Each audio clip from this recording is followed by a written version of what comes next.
long in it just redeemed first, tuning in before all the other gamers.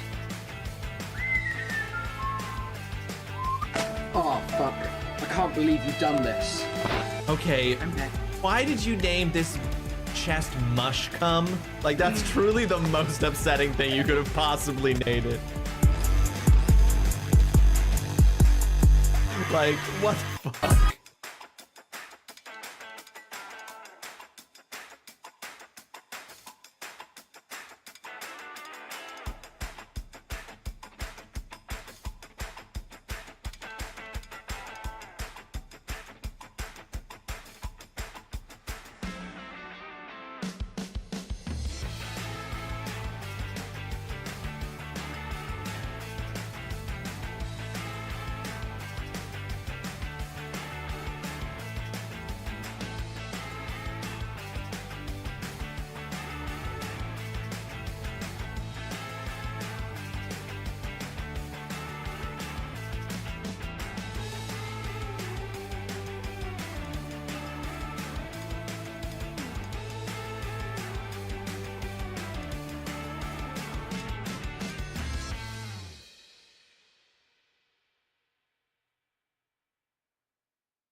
Oh, fuck. I can't believe you've done this. Okay, why did you name this chest mush cum? Like, that's truly the most upsetting thing you could have possibly named it. Like, what the fuck?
Hi there, ladies and gentlemen. Welcome to the stream. I hope you're all having yourself a fantastic Saturday.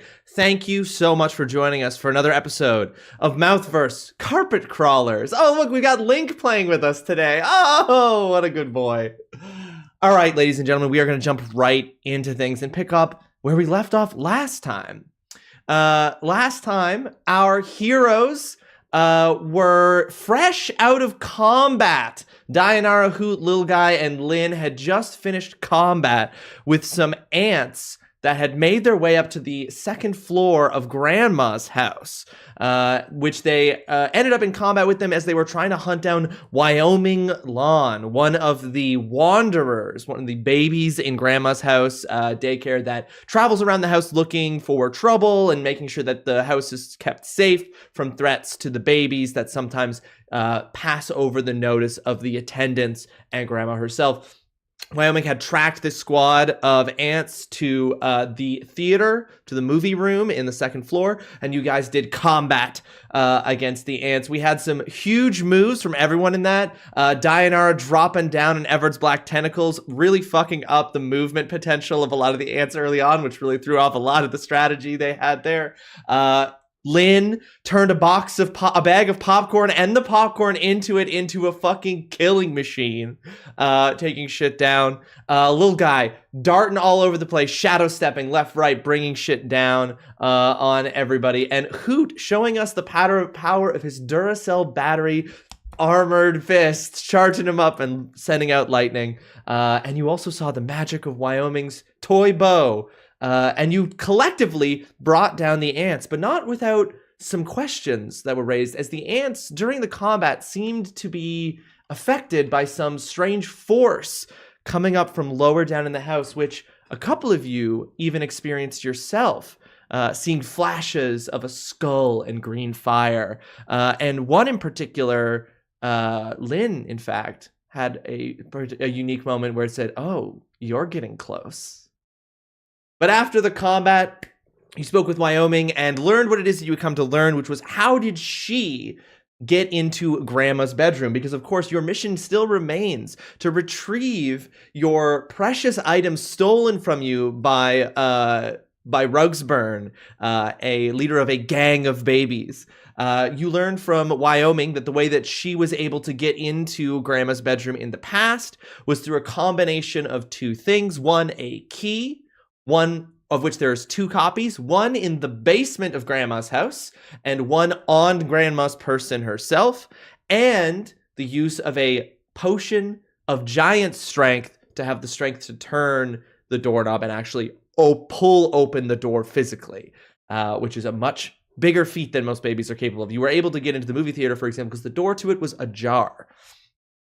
You learned that you could get the potion of hill giant strength from the vegetable garden, from the myconoid colony out in the vegetable garden in the backyard of the house. So with that, that is our recap. We are still in the theater room with Wyoming. Wyoming has said that they're going to head back to the baby daycare. They have to report in on what happened with the ants. And I'm going to throw it all to you players. Let's pick things right back up. You've just learned this information. Wyoming has said she's going to leave. She hasn't left yet, but we're kind of picking up right there where we kind of left off. You've just learned about this. I know we did some discussions and some strategizing post-session last time, but yeah, I throw it over to you guys. How do you want to proceed? Before we go too deep, does anyone have knock? Jesus Christ. No. When Baldur's Gate taught us, it's the most useful spell ever. Yeah. Could you imagine Wait, if I so hadn't we prepared need for the that? key and the potion, right? It's not the key or the potion, just to clarify. Like, we need the key, and then to be able to push the door open, we also need the potion. The issue is that you have to pull the door open, which is if you collectively you could push a door. Pushing a door open is a little bit less difficult. So you would be able to push it, but it is a pull door, which is why you need the hill giant strength. Okay. I make this distinction because it matters for how doors work in this campaign. I'm like, does it? It matters for Okay. how doors work. Like, Is that the up whole to time we close it can't by get in because we're 50? pushing a pull door? Yes.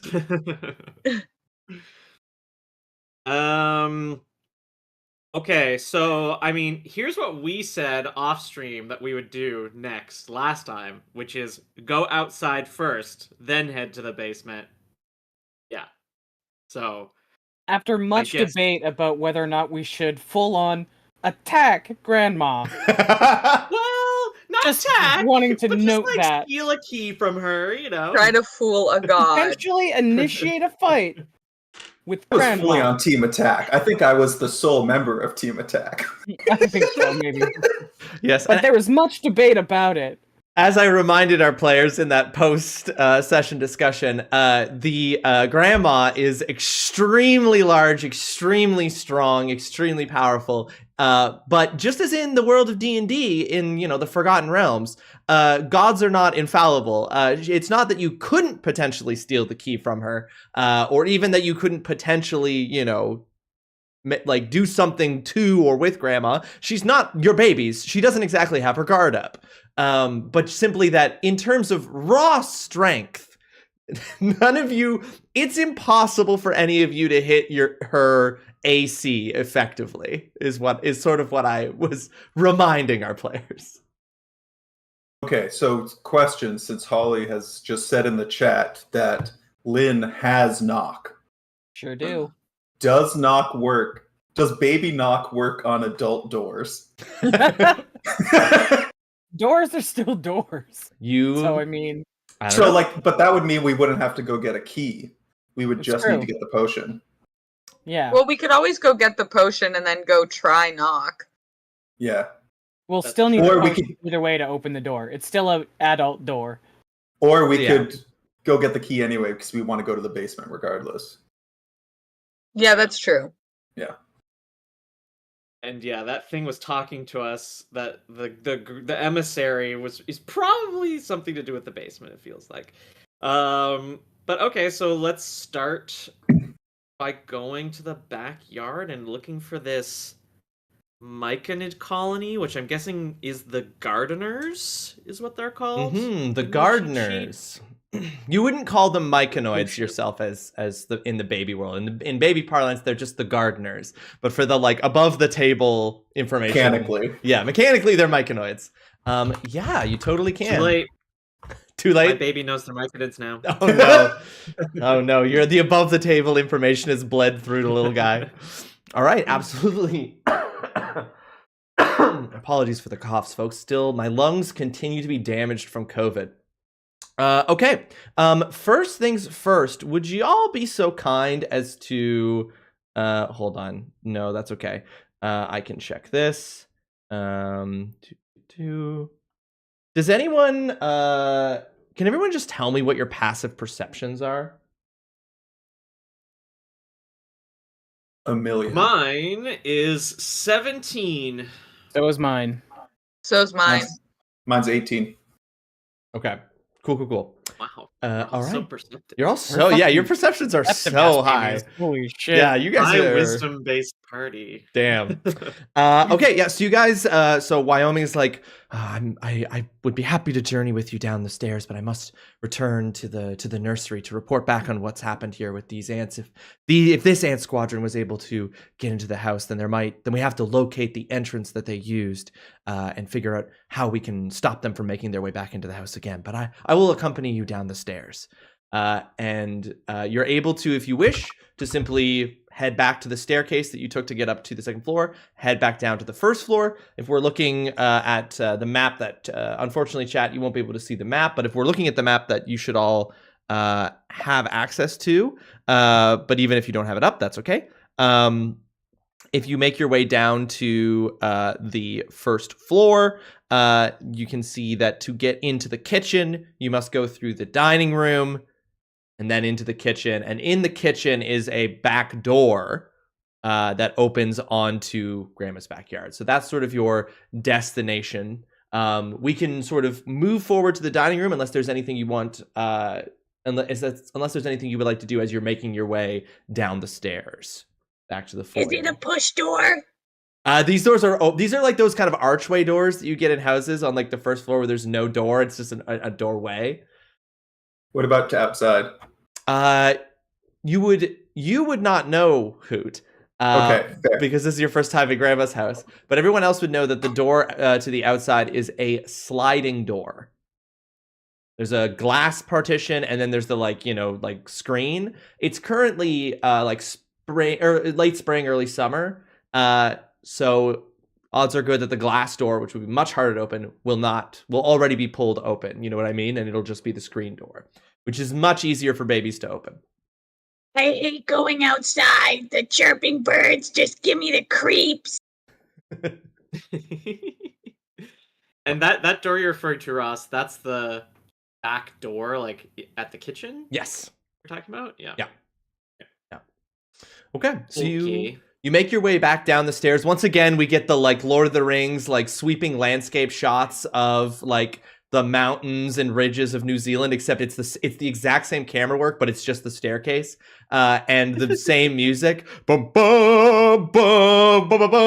as you once again make your way down the stairs, which is the equivalent of a mountain to scale for you guys. So it's just you one after the other, like scooting down on your butts down the stairs, like boop boop boop, slowly making your way down, and you make your way down to the foyer of the house, and this is where Wyoming says, it's been an absolute pleasure having you assist me. Honestly, we should do this again. You guys are really handy in a pinch. You know that? You should consider joining the Wanderers if you had an interest in helping protect the house. But anyway, farewell and best of luck on your quest. And Wyoming sounds like set up for a sequel, Wyoming. Thanks for the idea. Bye. And Wyoming makes her way into the living room and sort of leaves you behind. And you guys make your way over to the dining room. Entrance into the dining room. No door here, no attendants present in the dining room at the moment. So you kind of just see as you make your way in. You can just sort of go into the dining room without issue. The dining room itself has a long table, set up with seating for 20 people to give you a sense of how big this room is. Like, Grandma entertains the parents of the kids that she looks after sometimes. Her own social circle of retired adventurers will often come through here. So it seats 20 people, this long, like, beautiful table.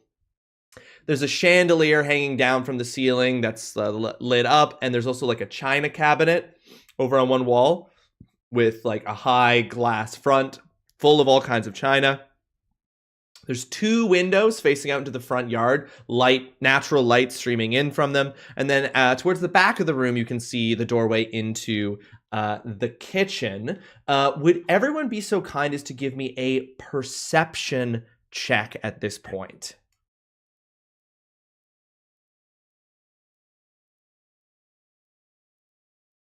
25. 10. 25 and 10. Okay. 21. Nice. A 9 for Hoot. 9. Yeah, I realize I can see the game log here. Yeah. I can see all your rules. It's my first time here. I have no idea what the fuck's going on. Yeah, you're like living room, or this is the same as that other room. So on your 9 and Big 10, table. on the 9 and 10, Hoot and Lil Guy kind of come in here, and Lil Guy's just got his wide-eyed view of the world at all times, and Lil Guy The is fucking dream team. yeah, Lil Guy is preoccupied with, the carpet in here is a slightly different color of beige than in the living room. But on a 21 and a 25, Lynn and Diana once again really split along the gender line here. Who's on top of their shit and who's just kind of wandering through Grandma's house. Lynn and Dianara, you notice with a 21 and a 25, which is huge, you notice 3 things. First of all, you notice that you are actually able to get up onto the table fairly easily. There's like a little stepping stool next to one of the chairs that the cat Frank uses to get up onto the table. And you can actually make use of that yourself to get up there. Francis, not Frank. Francis the cat. And so you're able to get up onto the table. Second piece of information you get is that from the table, you can actually reach the china cabinet. It's kind of like close, it's like close on one side. And so it would be within range of spells and like ranged attacks, for example, if you were to get up on the china cabinets in range. And the third thing you notice is that you can hear a humming coming from the kitchen. And Grandma is in the kitchen, which is not super, you all figured that as much. That's kind of Grandma's, domain is the kitchen. She spends a lot of time in there doing various things. And so the babies all kind of know that she's in there. You can hear her humming along, but more specifically, you get this faint smell on the air of ginger and molasses and sugar, and you realize that it smells to you like Grandma's baking. That Grandma is currently in the kitchen, occupied at the moment with baking. Which can I get a quick insight check from just Lynn and Dianara for that?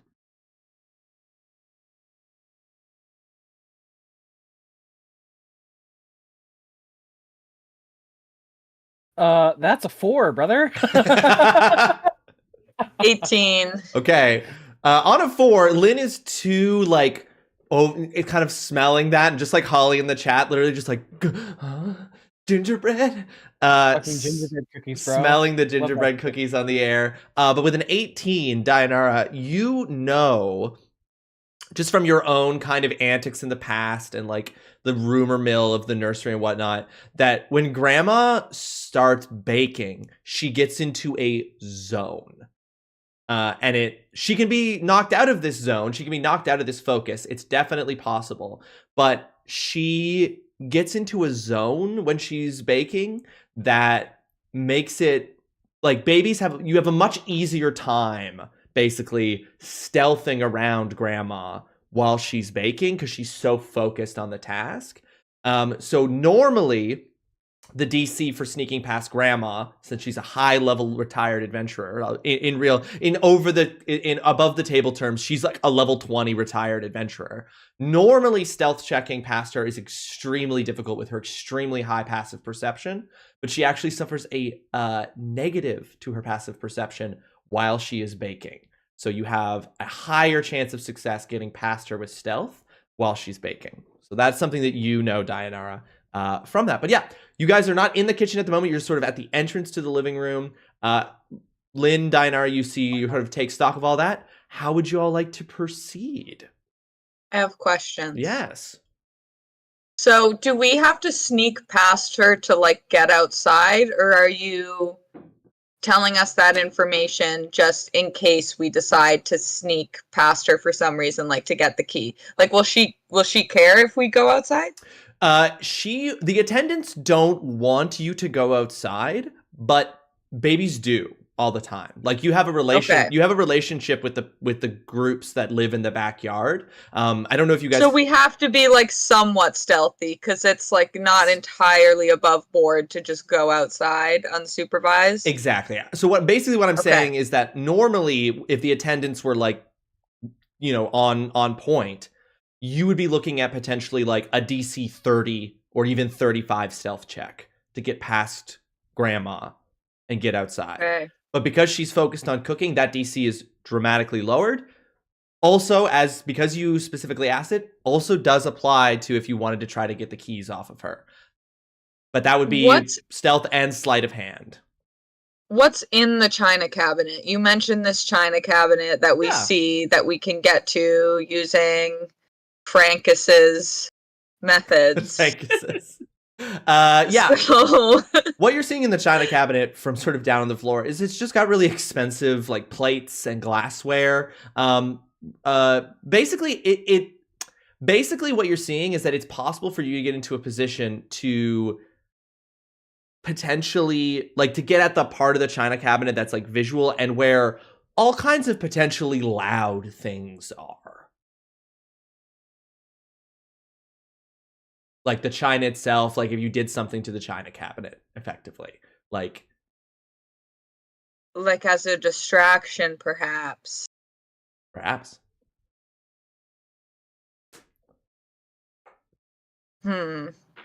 Depending, just a piece of information you got with that, a general piece of information about the room, not necessarily something you might need in this moment since Grandma's currently cooking, but something to know about the room. Yeah. Lil guy's just like doing his cat thing. He's like rubbing his head into the ground and then just like flopping onto his back. He's like, "What are we doing?" You're facing the wrong way. We're trying to go that way. Oh. I love that. The four of you, like it's like a panning shot of the four of you like surveying the room and just like little guys fully facing back into the foyer that you came in from.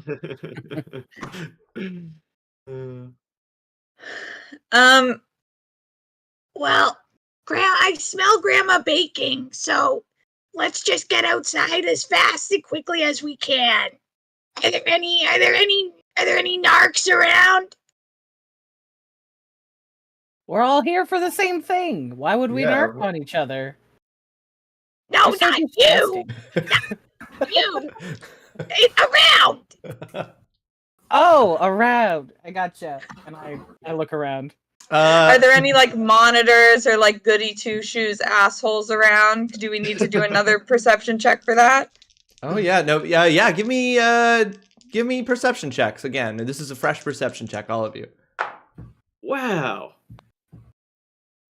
Rolling physical dice sucks. Why? I got a 16. 14. 17. Okay. None of you notice you don't see any narcs. You don't have a line of sight on anyone with those rolls. You don't see any narcs. You don't see anybody else. There's nobody in the dining room, right? So you know that any given moment, there's usually Grandma and usually about 2 attendants in Grandma's house. You've only seen one of those 2 attendants so far today. In the nursery, Rugsburn's sister is an attendant in the nursery today. So there's another attendant somewhere usually there's another attendant. You haven't seen them yet. They're somewhere in the house. You don't see any attendants in the room or nearby, or like because you can see into the hallway in the foyer. You don't see any babies. You don't see Francis or Herbert. Herbert the dog who was sleeping in the living room earlier. You don't see him either. He's no longer asleep in the living room. So you don't see anyone else at the moment. You seem to sort of have, I mean, like with those, you see some like dust bunnies, like you see like some dust bunnies, like against the, like, like wedged up against the trim on the bottom of the wall and stuff. There's some like dust bunnies, kind of like a little like squadron of dust bunny, like, the information network kind of like making their way along, but like the dust bunnies are kind of everywhere. Always listening. They're all there. Sayonara's gonna cast message the cantrip to the dust bunnies and say, You better not fucking squeal. As you do that, you see this like little bit of dust bunnies that's like kind of just like slowly, like as if being blown by a breeze moving along. Then they just freeze in place for a second, and then like because none of them can cast the message cantrip, they're just kind of like, and they keep kind of going, but you can see that it's now a little bit more like. Can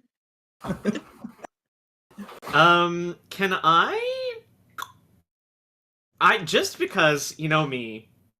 Oh, actually, this is the opposite of what I normally do. But for the sake of getting 100% completion, I want to go up on the table just to see if there's anything up there. Yeah, for sure. You said there was an easy way up there, right? Yes, you can use sort of like Francis has a thing to get up there. Yeah, you can absolutely do that. You can scurry on up there. So you get up onto the table itself. There's nothing on the table right now. Like it's kind of been cleared. There's no place settings or anything because it's not near the time for hosting or eating or anything. And so you kind of get up on there. And from here, you can kind of get like a better view into the kitchen, little guy. This doesn't require a perception check. You can see Grandma, massive half ogre form in the kitchen. She's wearing an apron. You can't see what's written on the front of it. And even if you could, you wouldn't be able to decipher it because it's in a language you can't comprehend. But she's in there. Back to you. You can see that she's working on something. She's got trays. Like there's all these ingredients spread out over the countertop. You can see like up, you know, like there's like stools and stuff. There's like a little open space with a much smaller table where Grandma normally takes her meals. And then you can see that the sliding glass door to the back yard is open. It's just the screen door from here. You can sort of see that. And that's what you can kind of see from up there. Is there a kitchen island? Or is it just like no man's land? It's one of those wraparound ones where it's like against the wall for like for two of the three sides, and then one side kind of comes out like a like bar style thing, which has like stools next to it. Okay. Yeah, you can see all that. I'll hop back down to the group, and I'll just, are we going in? You're dumb licking crumbs up there. Little guy's just like, how did you know? You brush your nose, just snorting crumbs up on the desk. I'm brushing my face, crumbs my whiskers. I thought you did it like a cat, obviously, which I now realize makes sense. But for some reason, my brain just processed it as like a human, and so I was like, "Why are you rubbing your nose? Are you doing coke up there?" Little guy throughout the time we're here is just like, just give me 1 minute, and darts behind like cover to just do a line drum. It's baby coke though. It's baby coke. It's like 0.0001% of the potency. Like cookies. Cookies. Mechanic question. Yeah. So while I'm wearing the armor I'm wearing, I have disadvantage on stealth checks. Can I just like briefly take that off and carry it instead of wearing it?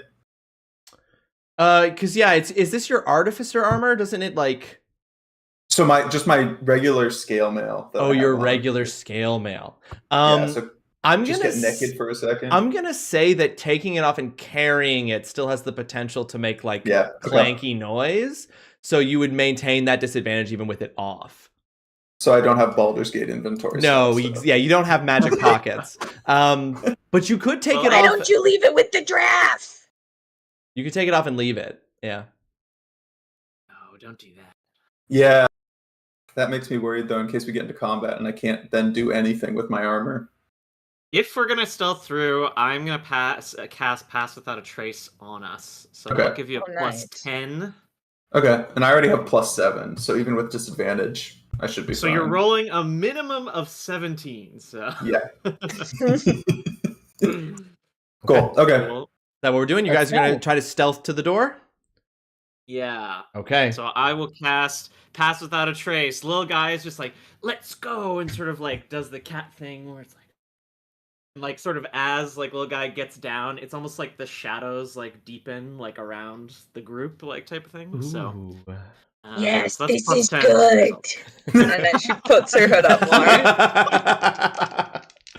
I love this idea of like the babies are getting edgy now. Like, Who takes one step and trips? Dianar has always been edgy. Excuse True, me. true. She doesn't get edgy. She stays edgy. Okay, Ooh. you guys can go ahead and roll those stealth checks for me. Holy shit. Okay, wait. So what do we have from you, Adam?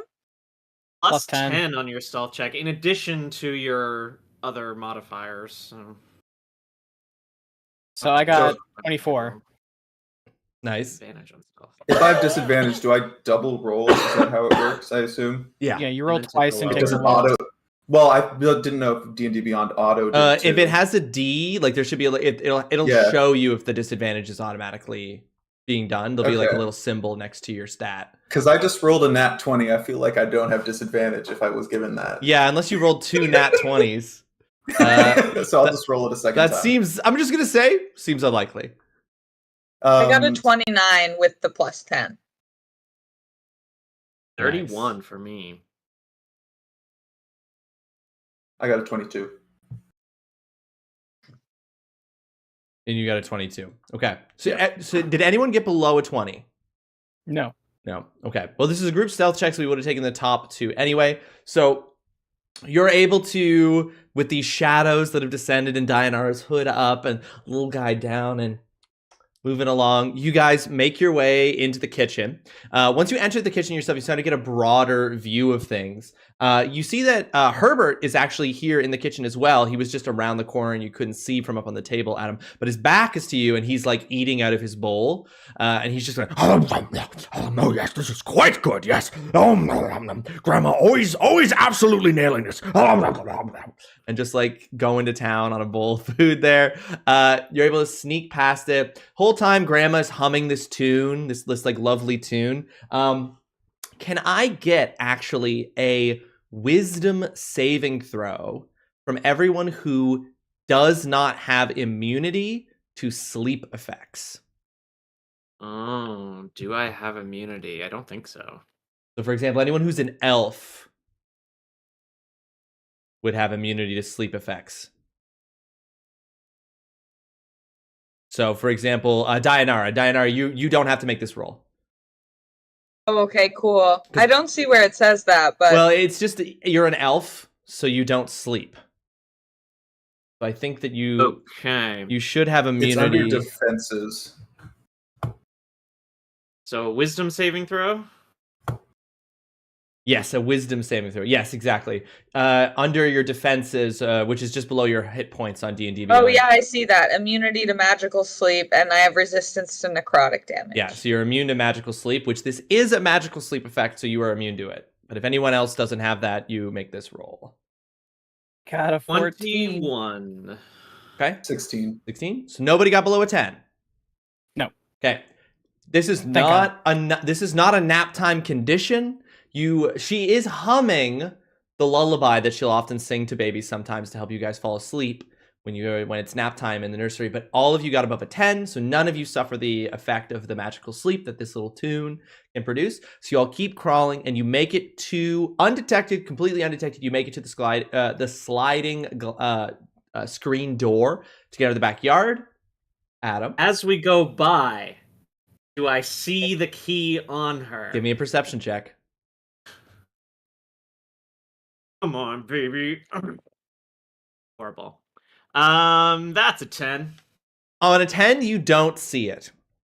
On a 10, you do not see it, but you trust Wyoming that it's on her person. You have no reason to believe that she would lie to you about that. But with a 10, unfortunately, you don't see it. You don't see where it would be. If it's in a pocket, if it's on her belt, maybe it's under the apron that she's currently wearing. You're not sure, but you don't see it.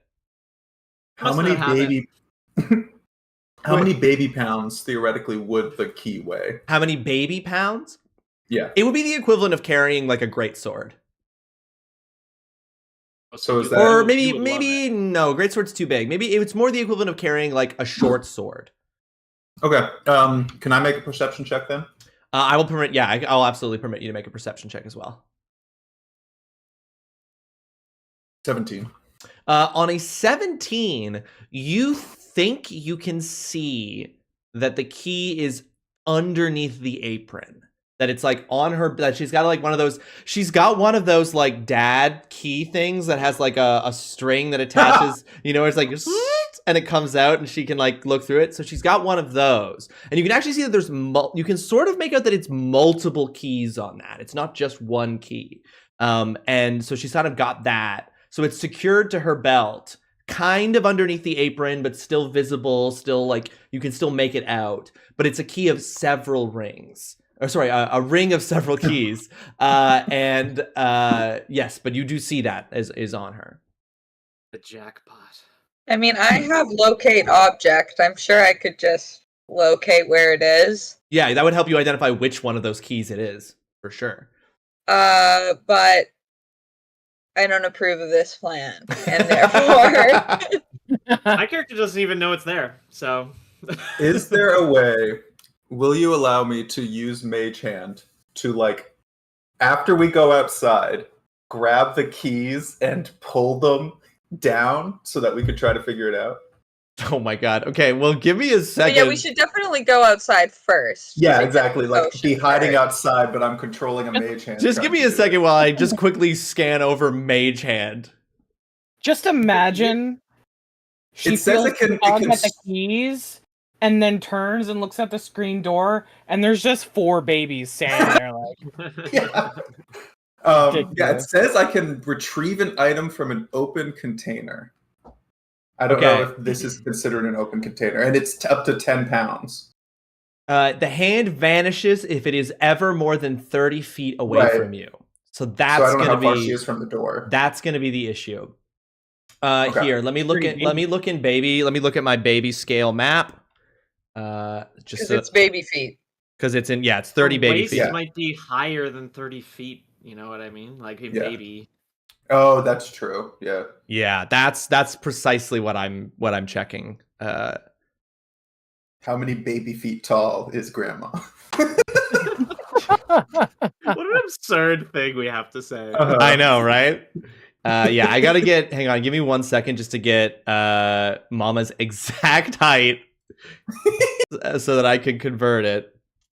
You just said Mama's exact height. Grandma's. Yeah, you did. Grandma's. Whoops, that's weird that I said Mama. Don't read into that. Grandmama. Grandmama. A bit of a slip, huh? You need to get mommy's exact height. You need to get Mommy's exact height. Stop. Mommy.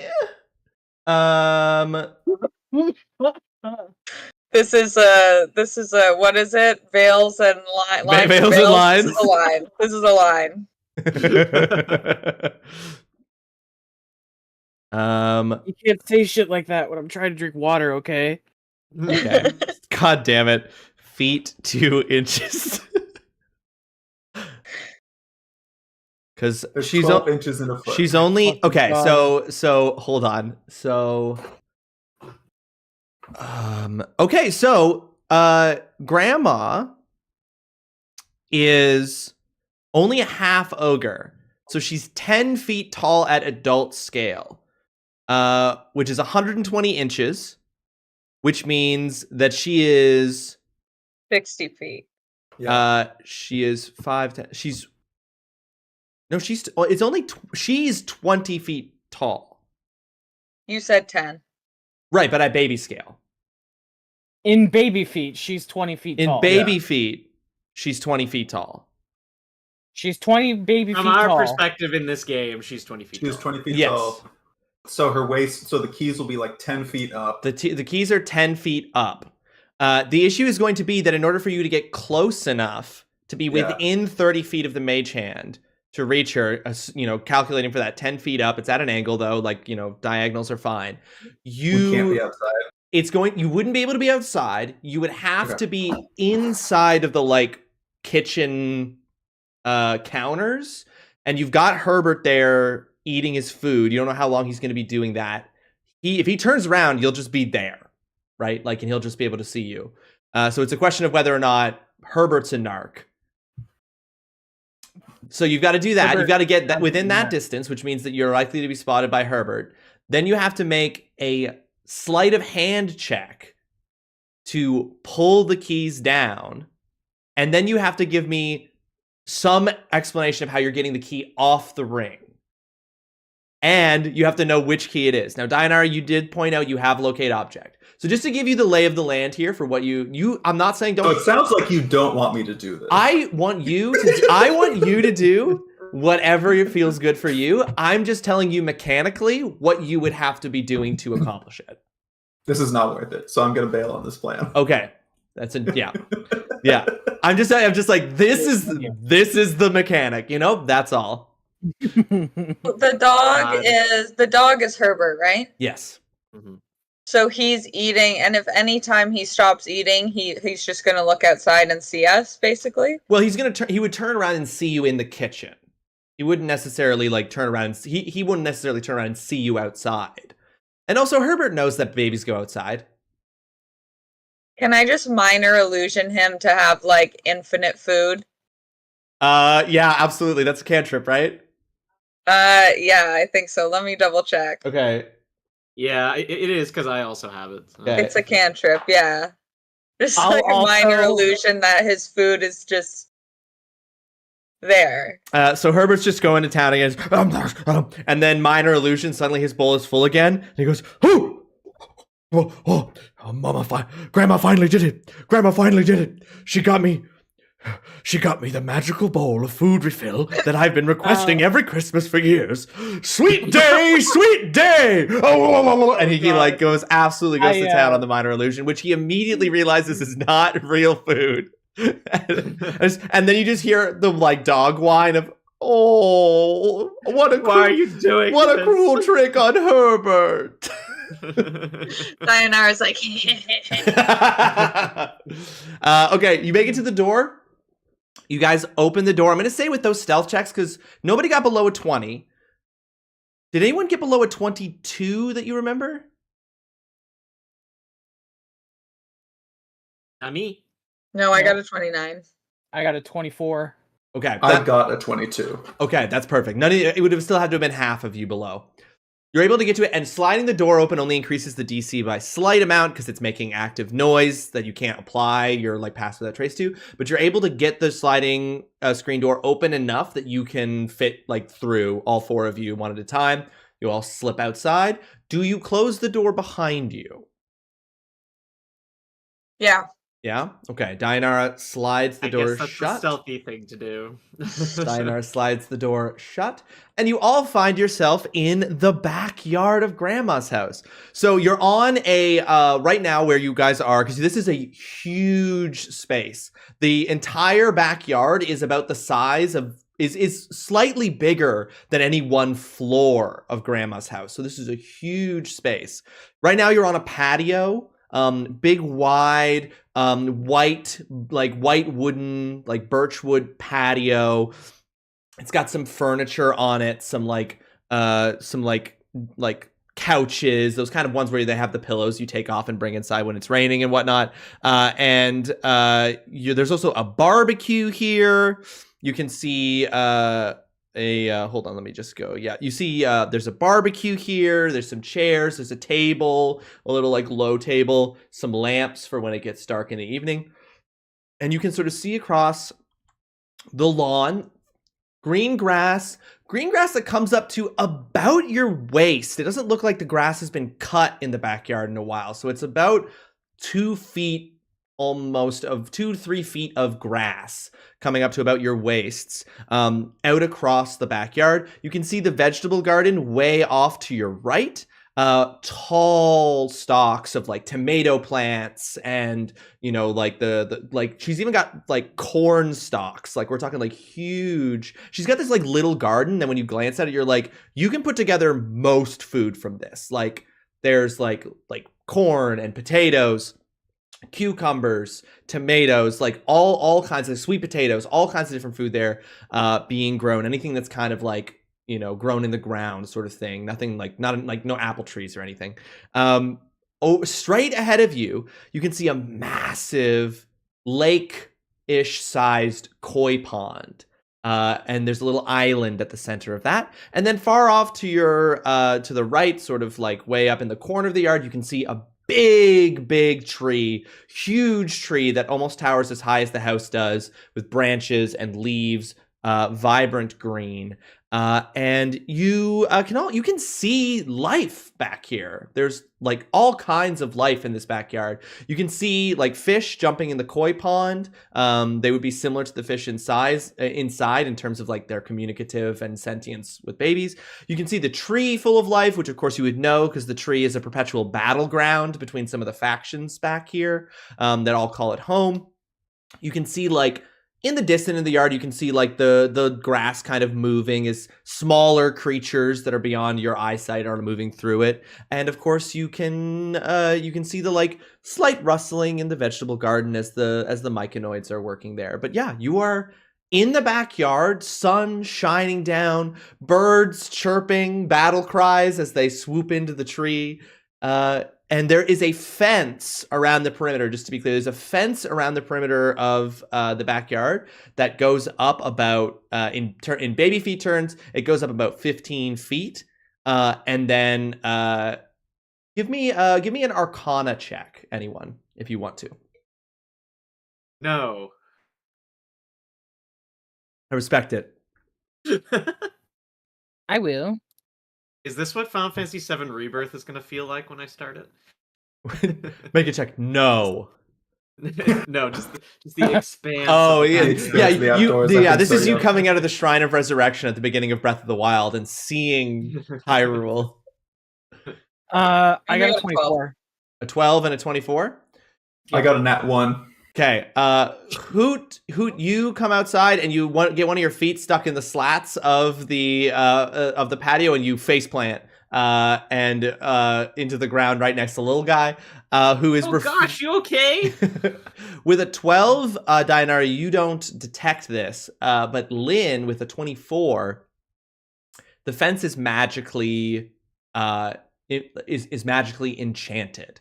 There's some kind of enchantment on the fence.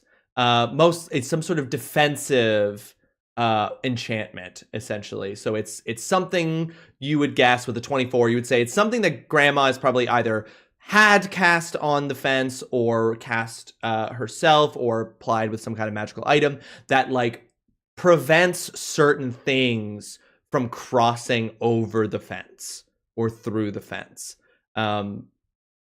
Very similar to some of the other magical protections around Grandma's house that you've encountered before.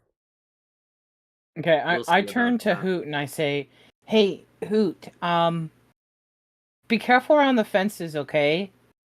They got magic stuff on them." What fences? Still face down on the patio. I grab him. Sorry, I didn't realize that. Yeah. Sorry. That armor makes it so hard for you to stand up. It really does. Okay, so see the fences all around the yard? Mm-hmm. Grandma put a magic spell on them that prevents stuff from getting in and out and over. So if you're gonna so we fly can go around, under. Well, I don't think so. I don't know if anyone's tried. Just don't fly around. Just avoid the fence. Just avoid the fence. Got it. Okay. Dayanara is also like, what? Because the sun's in her eyes. She's like, what? What are you, fences? Yeah, it's taking your eyes a real long time to adjust because you're actively fighting it. The sun, it's just so nice. Oh yes, yeah. Little guy curls up. Yeah. Just Okay. give me a wisdom. Little guy, give me a wisdom saving throw. Uh-oh. Will role-playing bite me in the ass? 19. You're fine. It would be so nice to just curl up here in the sun and just take a quick nap, but you're like, no, my ball of yarn. We've got something to do. I think little guy's eyes are closed, like, and then all the smells of the yard like reach his nose, and he's just like, Perfect. gets up again. Okay. What would you all like to? You've successfully made it outside. You succeeded on your stealth checks to get out here without being detected. Well, there's so many things out here, but I guess we're trying to go to the vegetable garden, right? Mm-hmm. Okay. Unless people really. What do you like? darkness. Me too. True. Can I cast like Ray of Sickness on some of the vegetables so that when people eat them, they won't feel well? You can once you're in range of the vegetable garden, sure. Yeah, we have like a little walk to get over there. I guess what I'm asking is, does anybody want to like, I don't know, do you want to explore? Do you want to go to the other things, or do you just want to go right to the vegetable garden? I mean, we are on a time constraint. Is one of the things yeah. that we've been told Alright. multiple times. We better go to the garden then. Because if we don't get our shit back today, we go home for the weekend without it. We die. That's the only way babies die. We'll Yeah, experience lose baby their trauma, which physical our older items. selves will forget about, but it will always be there. You know, It'll what I always mean? be there. There'll be like a moment down the line when Lynn is like 18 years old and she sees a sequin blanket in like fantasy Target, and she just like has a single tear go down her cheek, and she's like, oh, what is happening to me? That'll be her in the future. And we must prevent that at all costs. Yeah. We could like just go by the koi pond to see what's in there. I mean, it's clear. Maybe there will be something glinting, you know, usefully. I mean, I like the way you think, so I'm down We can to do try it. to ostracize another group of fish. Oh yeah. I can also breathe underwater, so Cool. Oh. All right, let's do it. Let's do it. Let's go up to the edge of the koi pond. All right. So you guys make your way over to the koi pond. You reach the edge of the koi pond, and you look in, and it's crystal clear water. And you can see that it goes down. It's about like maybe no, that would be way too deep given how tall Grandma is. You look. The fucking koi like She can lake drown out there. yeah. Like, what the hell is this? She can drown in the koi pond. It's about 15 Koi ocean. Yeah, it's about 10, 15 feet deep, and then there's like the island at the center. And you can see on the island at the center, there's these like large like mushrooms with huge red caps on them, like scattered about. And there's kind of a like the ground is kind of like more muddy and boggy, and you can kind of make out figures and shapes kind of moving around on the island in the center, which you know to be pollywogs. There are pollywogs. There are little frog people that live on the island in the middle of the koi pond. They are not friendly to babies. They're very like isolationist. They do not like people coming into their territory. It's a very insular kind of group. You know about them, but you don't know very much about what it's like there, like what they do, what they're like, why they're so isolationist or anything like that, because babies like do not have contact with them. In the koi pond, you can see there's about a dozen koi fish sort of swimming around in this like, it's not deep, but it's wide in terms of like the baby scale. So these koi fish have quite a large area to sort of swim around in.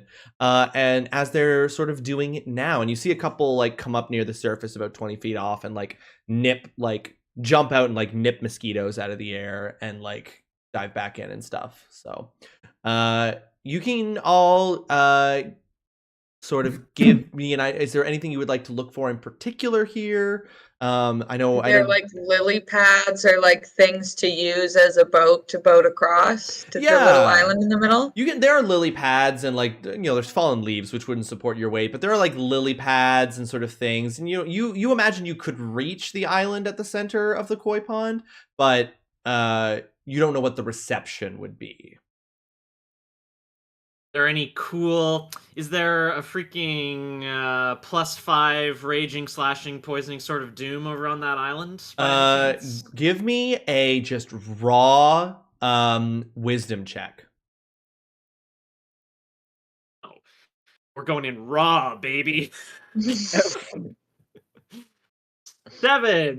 With a 7, yes, there is. With a 7, there's a good chance there's a +5 blazing, raging sword of doom over on that island. Like, it's not with the universe being infinite and all things being possible. There might be.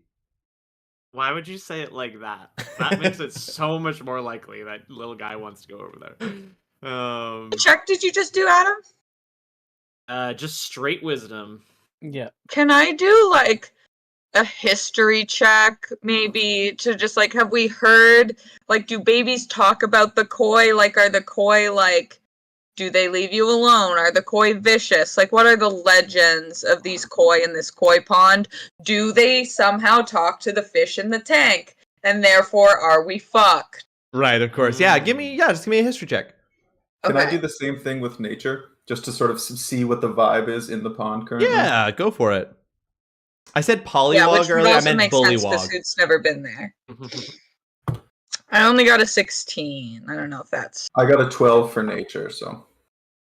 With both, I mean, with a 12 for nature, you know that koi are not particularly violent to anything of your size. Like, you're big enough that, like, it would make sense. Like, they can't eat you. They don't have that. You know what I mean? But with your 16 history check, Dayanara, you know more specifically that the koi are very similar to the fish in the fish tank, but they're completely isolated from each other. So they have no relation, like, between the two. Sometimes, the only time there's ever been sort of cross-pollination there has been when Grandma goes and, like, introduces new fish to the fish tank and to the koi pond. She has, on an occasion, moved a fish from one to the other, and so they've kind of had, like, that. But it's not, like, that's a completely unreliable and completely, like, up to chance form of sort of cultural exchange, if you will. So the koi and the koi pond have nothing to do with the fish in the fish tank inside. Can I, with that 12, determine if... Jesus Christ, Link. Determine if... any of the fish are behaving erratically, like the ones in the tank? Yes. Give me... The pond is rather big, and the koi you've seen are spread out.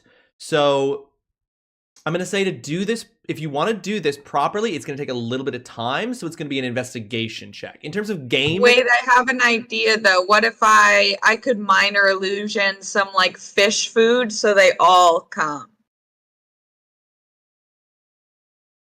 I mean... I do it. All right. Dayanara, minor illusion some fish food, and you see... give me a performance check?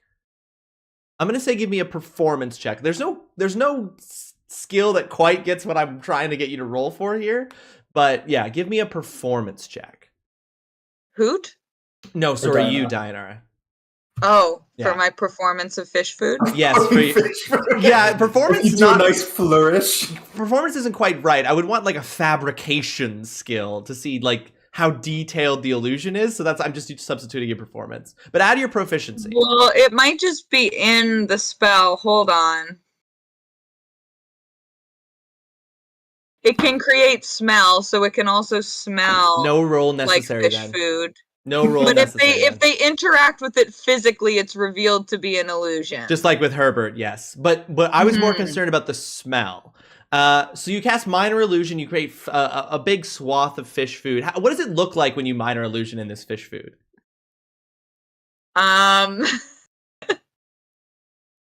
What does it look like when I minor illusion in some fish food? Yes, It's just like the Salt Bay meme. Perfect. But with fish food. Perfect. So you cast minor illusion, make a little fish food, Salt Bay onto the koi pond. And the koi all start immediately. The ones that are further away, they smell it and they come rushing. The ones nearby go up to it, interact, immediately realize it's an illusion. But they gather in.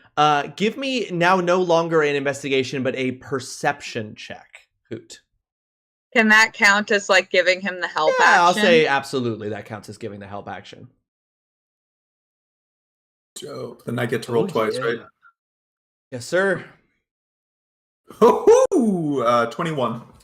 With a 21, when the ants were affected by the emissary and started, like, whispering under their breath, like, for the emissary, you could hear that. You could hear that. But you remember when you saw the fish behaving strangely in the fish pond, in the fish tank, that it was just bumping into the glass repeatedly. Like, it was trying to get out, but it, like, couldn't understand that there was glass in the way.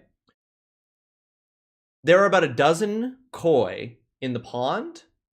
Only about 10 of them come to the minor illusion. 2 do not. One of the 2 you see is over by the bullywog, like the frog island, and it keeps trying to beach itself. It keeps trying to jump. Because now you've noticed, now that there's not like all spread out, you notice the abnormality of this. One of the koi fish is trying to jump out of the water onto the island. And what keeps happening is it keeps jumping in the exact same place, hitting the side of the island because it's a little bit raised, and then kind of tumbling back down into the water. The other one is dead still, no movement at all. To the point that you might think it was dead, but you can see that it's still alive. Like you see it blink occasionally and like little bubbles of water coming up from it. It's still breathing. But it's dead still. Very, very near to the bottom of the koi pond, just perfectly dead still. So yeah, Spooky. that is what you see. There's something in the water. Hoot, take a drink. Let's see. I think he's sleeping. Does anyone have speak with animals so that to maybe speak to the one that's trying to beach itself? Do. But I thought technically that was for toys because all the animals can talk to us anyway. Yeah, speak with animals is for... Oh. Yeah, sorry. This was something this is the house rules for this universe at scale. You can all just talk to the koi fish. Sorry, I forgot about that. No, that's okay. Yeah, speak with animals is for speaking to stuffed animals. Okay, cool. I just wanted to make sure because I can cast it, but I thought that it was just for toys. Yeah, that's what allowed you to talk to the stuffed giraffe. Yeah. But you can just talk to the koi fish. Can I go up to the one trying to beach itself?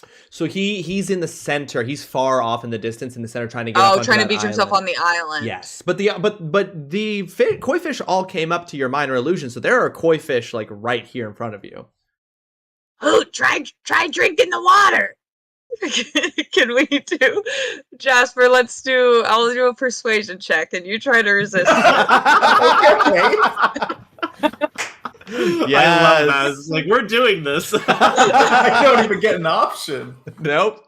Yep, that's how it is, Jasper. Roll. That's how D&D works. So what do I roll? Oh, in I did not response? do well. I only got a 5. Roll a charisma saving throw. Come on, please fail. I mean, you can just drink it. 13. It was almost a nat 1. Nah, you succeeded. So you are not forced to. You did not succumb to Dianara's bullying, but you can choose to. You still choose to do what she said. I drink it. Just check it out. Just drink it. It's the only way we'll know what's going on. Or I I mean- could try asking. But what if they I lie? can swim down. I can swim down there, and ask that fish, "What's up?" The one that kind of looks dead. I think it's dead, but I can try. Okay. So, Ross, remind me, what did the fish in the fish tank that was like hypnotized say? It didn't say anything, right? It It didn't was say. just bashing into the wall. So you could hear the fish when you were speaking to them through the wall of the fish tank. That fish wasn't saying anything. It was just repeatedly running into the glass. Okay. I'm gonna drink the water. Jesus. All right, give me a Constitution saving throw. Come on, baby. 14. It's water. Damn. You're totally fine and unaffected by it. It just seems to be regular water. It's a little dirty from being Yucky outside, pond but water, nothing yeah. that's nothing too bad. Well, Can I- now we if know I- it's not the water. You're welcome. If I feel hydrated, can I get 1 HP? No. It hydrates me and heals me. I feel from 1 extra health strong point. after drinking water. No, feel healed. water does not have healing properties in that in relative to your hit points.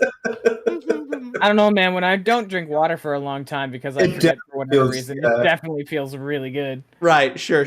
I'm still gonna say no. I tried. Wait, Ross, do an opposed persuasion. No! I don't need to do those. I love how quickly the tables have turned. It's just like, all right, Ross, the monsters need to make a saving throw now. They just do. Yeah, I was Okay, like, you as the DM. my table is rebelling. Okay. We all just have diapers on, right? Or do we Mhm. have like? Okay, just diapers. Well, My Hoot's diaper got is his gonna milk get carton soggy. armor. All right. Well, You don't imagine a little guy with a diaper, but I guess he can have a diaper, you know? Lynn turns to everyone and is like, "Everybody turn around! Everybody turn around! Turn around!" Okay. Okay. Can I just Who fully just pull my turns hood his head down? around? Yeah, I was hoping for that since you're an owl. But she's not gonna get in the water and make her fucking diaper all soggy. She has to walk around in that for the rest of the day. So she takes it off All right. and she gets in the water. I love that this baby has modesty.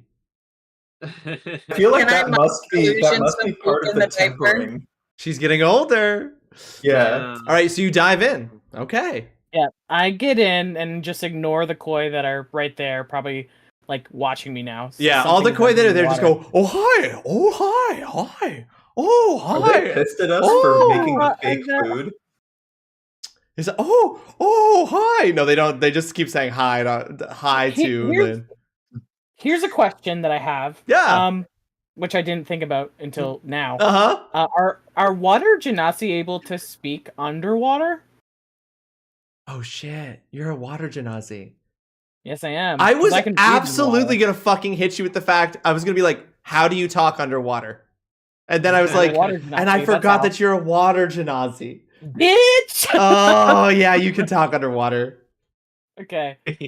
So I swim down, and I'm like, okay, hi, That's everybody, so I'm gonna- funny. I thought I was gonna hit you. I thought I was gonna be such a dick. I was gonna be like, I'm gonna hit half to, but you because it just says Janazi, right? So I didn't know you were a water Janazi. All right, Turns out Got him. I am a smartass. I forgot. Woo. Anyway, so I say, I'm just like, okay, hi.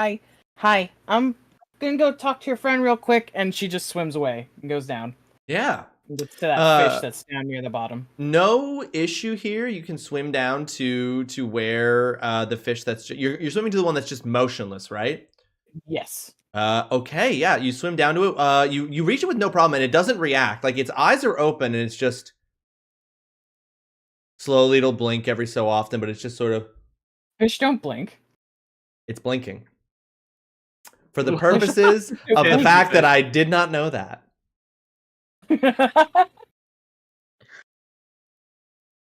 You can see Sorry. fine. It's not blinking, but you can see its gills, like it's breathing, like its gills are Yeah. moving.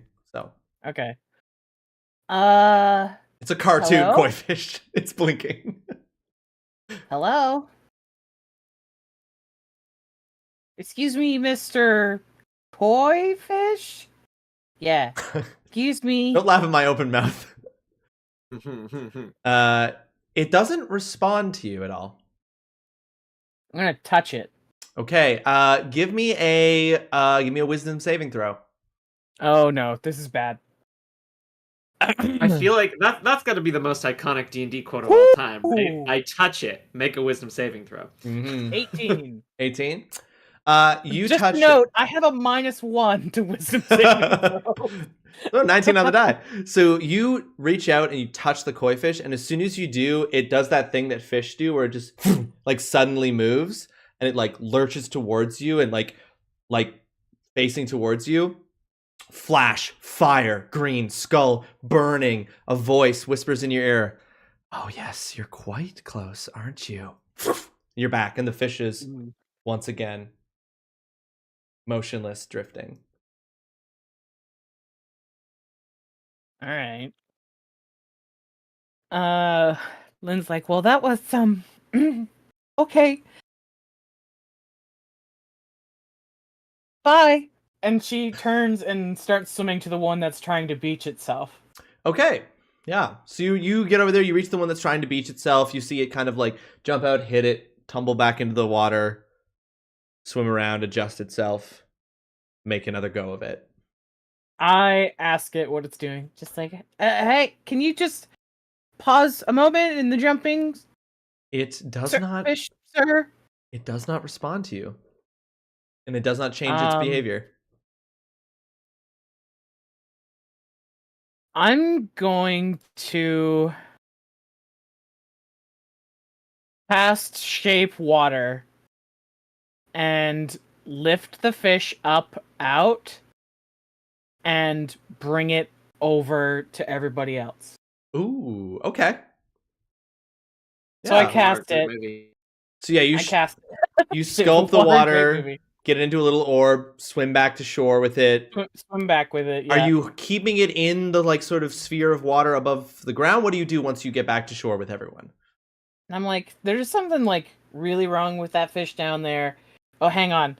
And she's like, oh no, because she has to like hold the Shape Water, but she still has no diaper on. She's like, okay. Can we turn around, Lynn? No, not yet. Not yet. Okay, just hang on. And You're muted, she Megan. like somehow manages to. What's back there? Normally, the only thing my parents don't tell me to look at are the presents under the big tree once a year. Are there presents over there? Well, I don't have presents, but I have a fish. And she just walks out now that she has the diaper on. She walks over in front of them and like, I have the fish that was trying to, I don't know, island itself. Oh, I don't know if that's the right word. No, you can't touch it. Don't touch it. Can I just do an Arcana check? Yes, you can, but you absolutely can. Fish? Yeah, please make that roll. Little guy, do you touch it? Ooh. Maybe I just touched it a little bit. But do you touch the fish? Can I smack his hand away? You tell me if you oppose that. I mean, probably be opposed. What, sleight of hands? Yeah, attack roll.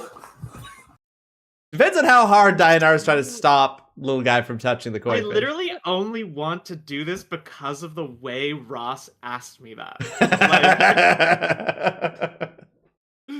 So it's probably sure, gonna I'll explode in flames. Okay, and am I doing a sleight of hand, Ross? Yeah, so I'll get you to both make sleight of hand to see whoever rolls higher. Terrible. If Dianara rolls higher, stops little guy, vice versa. I only got a 9. 18. So little guy's able to, like, with cat-like reflexes, avoids Dianara smacking the hand. So you touch the koi fish, little guy. Give me a wisdom saving throw. Okay, I've been doing so good at these all day. Nice. Nat 1. A nat 4. 1. The rest of you watch. When little guy touches the koi fish, his eyes roll back into his skull, and he starts to shake violently. Falls onto his side, shaking violently on the ground. Little guy, from your perspective, you are suddenly floating in a vast, endless space that you cannot measure. Green fire just scorching the air around. You can feel the heat of it on your fur. You can feel the heat of it on your eyes.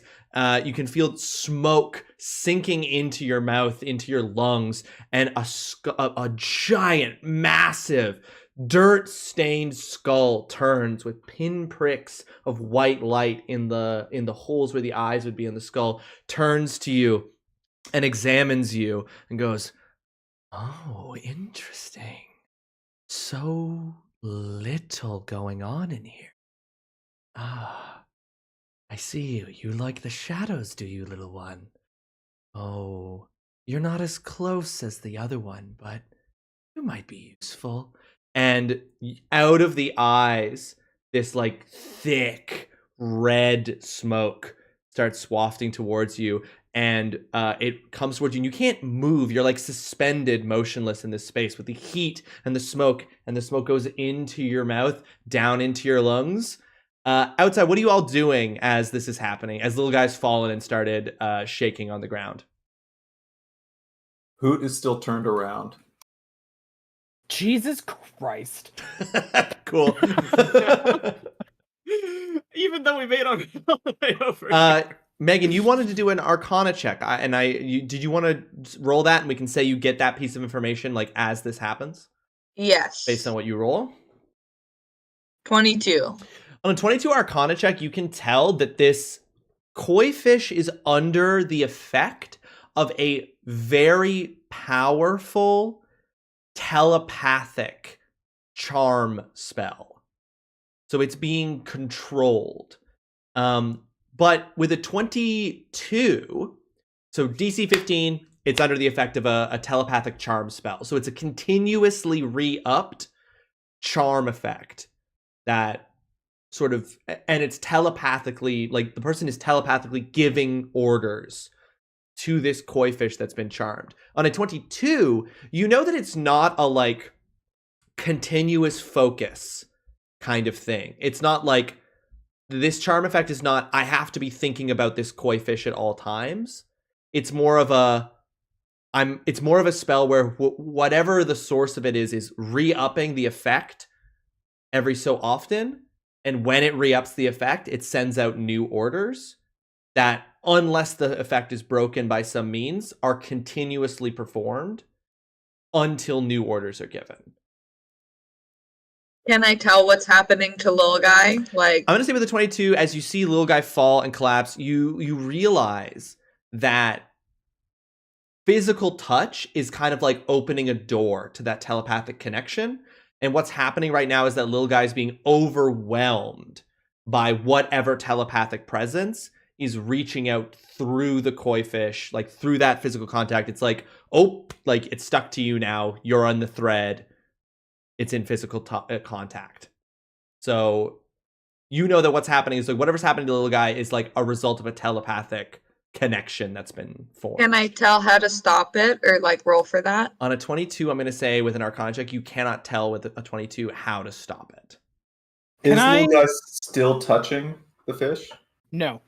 Okay. I'm guessing not, yeah. But I will say that with the 22, you do know that the charm effect, like you know that this form of charm effect can be interrupted. That like the fish is following the order given as part of the charm effect continuously unless interrupted. Like that it's possible to break the effect on the koi fish at least. Yes, Lynn. I counter charm. Oh, you have the ability to counter charm? Yes, I do. Please read the description of that ability to me. At 6th level, you gain the ability to use musical notes or words of power to disrupt mind-influencing effects. As an action, you can start a performance that lasts until the end of your next turn. This is during combat. I'm not sure if I can actually use it outside of it. During that time, you and any friendly creatures within 30 feet of you have advantage on saving throws against being frightened or charmed. A creature must be able to hear you to gain this benefit. The performance ends early if you're incapacitated or silenced, or if you involuntarily end it. Or if you voluntarily end it. You can absolutely do that. And you doing so will allow little guy to make another wisdom saving throw. Okay, so Lynn throws the fish back into the pond. Like, just tosses the water ball that she had back into the pond. Whips out her flute and just kind of, like, starts playing, like, this wildly sort of quick song to grab whatever attention from little guy that she can get to play this so that he has a chance to save himself. Perfect. In the floating nothing space filled with fire as the smoke is making its way towards your mouth, you hear distantly, little guy, notes of a flute just coming through to you. And you feel galvanized. Just the sound, your friend Lynn reaching out to you through the magical effect of this music. You're going to make another wisdom saving throw. Go ahead and do that now. I also use Bardic Inspiration on him. Cool. Can you do Bardic Inspiration as a bonus action at this point? I think it's always a bonus action. It's always a bonus action. Stupid. Yes, you may also do that. Okay, before I make that save, can I, like, in this liminal space I'm in, can I speak to it? On the nat 1, no. Oh. Okay, well, that's too bad. So in that case, I think what I'm gonna do, I think maybe little guy was definitely getting a little scared, It's just like, whoa, what's going on? But then it says that line, it's like, oh, you like the shadows, do you? And I think Lil Guy has this moment where Lil Guy just like closes his eyes, takes a deep breath, and then like exhales and it's like, yeah, but I like the sunlight too. Sometimes you want to be warm, but sometimes you want to be cold. And I use stillness of mind, and I end one effect on myself that's causing me to be charmed or frightened. Oh, so I think that the music leads him to that, but yeah. Gotcha. So I see what you're They're doing. two sides of the same coin. So rather than do the roll, you're just going to do that. You're going to use the advantage that you've gotten from Lynn's music to do that effect. I mean, yeah. I was going to do that anyway, but for flavor purposes, let's say the music is what prompted me to do this. Gotcha. You know what I mean? And sorry, Whoa, and that so are sounds you nice. and you said to this repeat what for me what you said? He's literally, because it said to me, it was just like, oh, you like the shadows, do you? It's like, I think Lil Guy just literally says something like, yeah, but I like the sunlight too, because sometimes you want to be warm and sometimes you want to be cold, you know? Like, And then this goes like, the sun. No, little one. With your help, we will blot out the sun, and there shall be shadows cast over all the lands, and there shall be darkness eternal, just as you. Oh. my friend's playing really nice music. I gotta go. Okay, bye. No, wait, hold on. I gotta tell you. And then you. Wait, no, hold on. And then you. Whoop, and you wake up on the ground, free of the charm and telepathic effects. I don't care. I probably could have learned more by listening to it, but I think it's funnier this way. But you awaken So, with your companions around you. Lil Guy wakes up and is just like, whoa, Lynn, that's so good. Have you been practicing? Lynn stops playing and just ignores what he says and kneels down. Are you okay, little guy? Are you okay? That's so funny to say. Are you okay, little guy? So Yeah, why? Did something happen? I told you not to touch the thing. Oh, is that what that was? Okay, yes. I'll do a better job of listening to you next time. Okay. Is the fish still, is it still there? Or did it also like disintegrate? When Lynn threw it back into the water, you can see that it has made its way back over to the island and has resumed attempting to beach itself in the same spot. Interesting. Can I quickly do some sort of check to try to triangulate if the sort of waves of psychic energy from the ant fight were coming from the basement or the pond? Now, as I recall, I think we know it's coming from the basement, right? As I remember it felt like it was coming from below. Yeah, what you got was that it was coming from below you. If I recall correctly, and if you remember differently, you can absolutely check me on this, Jasper. I do not believe that you succeeded on the checks to notice the effect. Who never you did. specifically. Okay, I believe you. So I believe you. I believe the only people who did were Lynn and Lil Guy. Now, any of you feel free to correct me if I'm misremembering that. But I believe that only Lynn and Little Guy were the ones who noticed the direction of the effect. Yes. Yes. I'm pretty sure. Sounds legit. Sounds like something you must have written down. Yeah. So I believe you. So sounds like something that was important. Yeah, it was. And I believe my notes are correct. That said, they could, if you want to do that, you could ask them to describe what they saw, and I would let you make this check with disadvantage.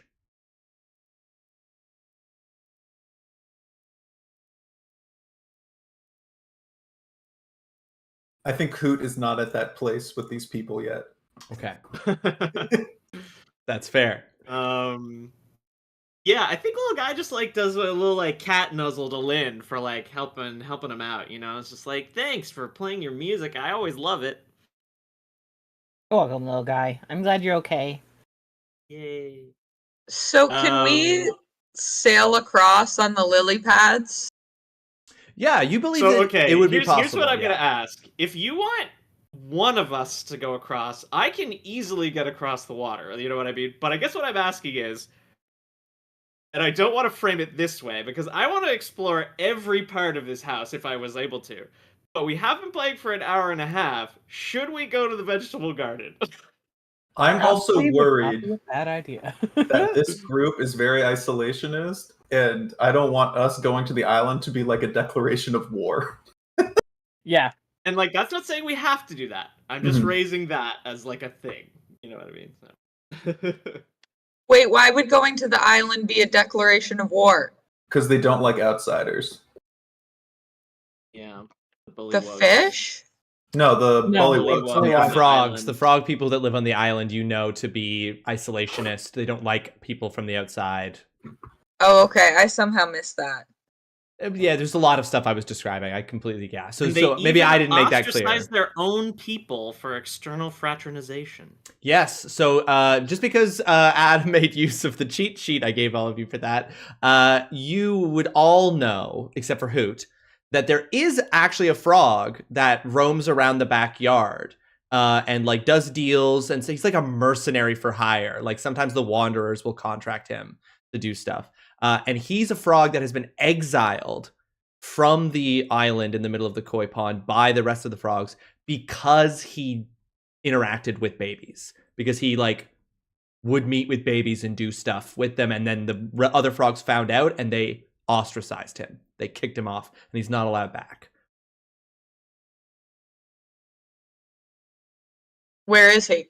He just sort of roams around the backyard. He wouldn't be hard to find if you were looking for him. He wanders around the backyard. So you would for sure be able to find him. Since he's a frog, he'd probably also at least be somewhere close to the koi pond. I mean, we could at least find him and ask him if he knows if there's anything useful there. But, like, we've played half an hour, but how many in-game minutes has this been, Ross? Good question. You guys are doing fine. You haven't done anything at this point that I would say is used, like, you're not on a, I would say your time crunch is not about minute to minute.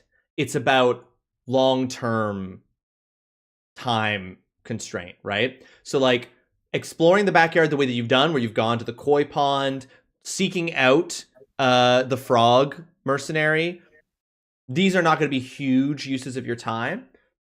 When I talk about like Pico, when I talk about like the time restraints that you guys have, I'm more referring to like big picture stuff. Like what you choose to get involved in is going to take up more time. So like going to the koi pond in the middle of going to the island in the middle of the koi pond, totally something that you could do. Once you get there, what happens, how long that takes, how much of the time you have that takes up, it's more of a culmination of things than it's going to be like individual choices. Because I'm just like, there's obviously something cool on that island. There's obviously something cool to get. Otherwise, there wouldn't be like hard, mean frogs on there. You know, like there aren't just like hard ass, mean ass bullfrogs on there for like no reason. Like, so maybe we should just ask. I mean, I rolled a 7, and Ross did say there is a possibility there's a raging, slashing, poisoning sort of doom +5 on there. I did say it. So yeah, why not? Let's, do you want to try and find this frog then, Yuku? Yeah, can we do a perception check or like maybe a history check to see if we know like where he usually hangs out? Yeah, for sure. I'm going to say you can do one of two things. You can do a history check if you want to kind of have an idea of like where he is. Or like, and this is like, you can all make this. You can choose to divvy this up as you want. I have to run to the washroom real quick, so I'm going to do that while you make these rolls. You can either make a history check if you want to like kind of have a sense of where, you know, maybe learn more about the mercenary, learn more about their past, like relations with the babies, like where they tend to hang out in the backyard. Or you can make an investigation check to go looking for them. And you don't all have to do the same thing. You can make different, you can choose to do different ones and sort of combine the effect of more than one roll here. But while you guys are kind of deciding Wait, on that, I have a question. Wait. Yeah. Can I roll with advantage since I'm also like an outsider? And I would kind of know like where the outsiders, like the dark corners, like the, you know. I'm going to say that you can roll with advantage but I would like you to tell us in what capacity Dianar would either, like, basically, like, give us a little bit of narrative flavor for it. When has Dianara been in the backyard before that she would know about those spaces?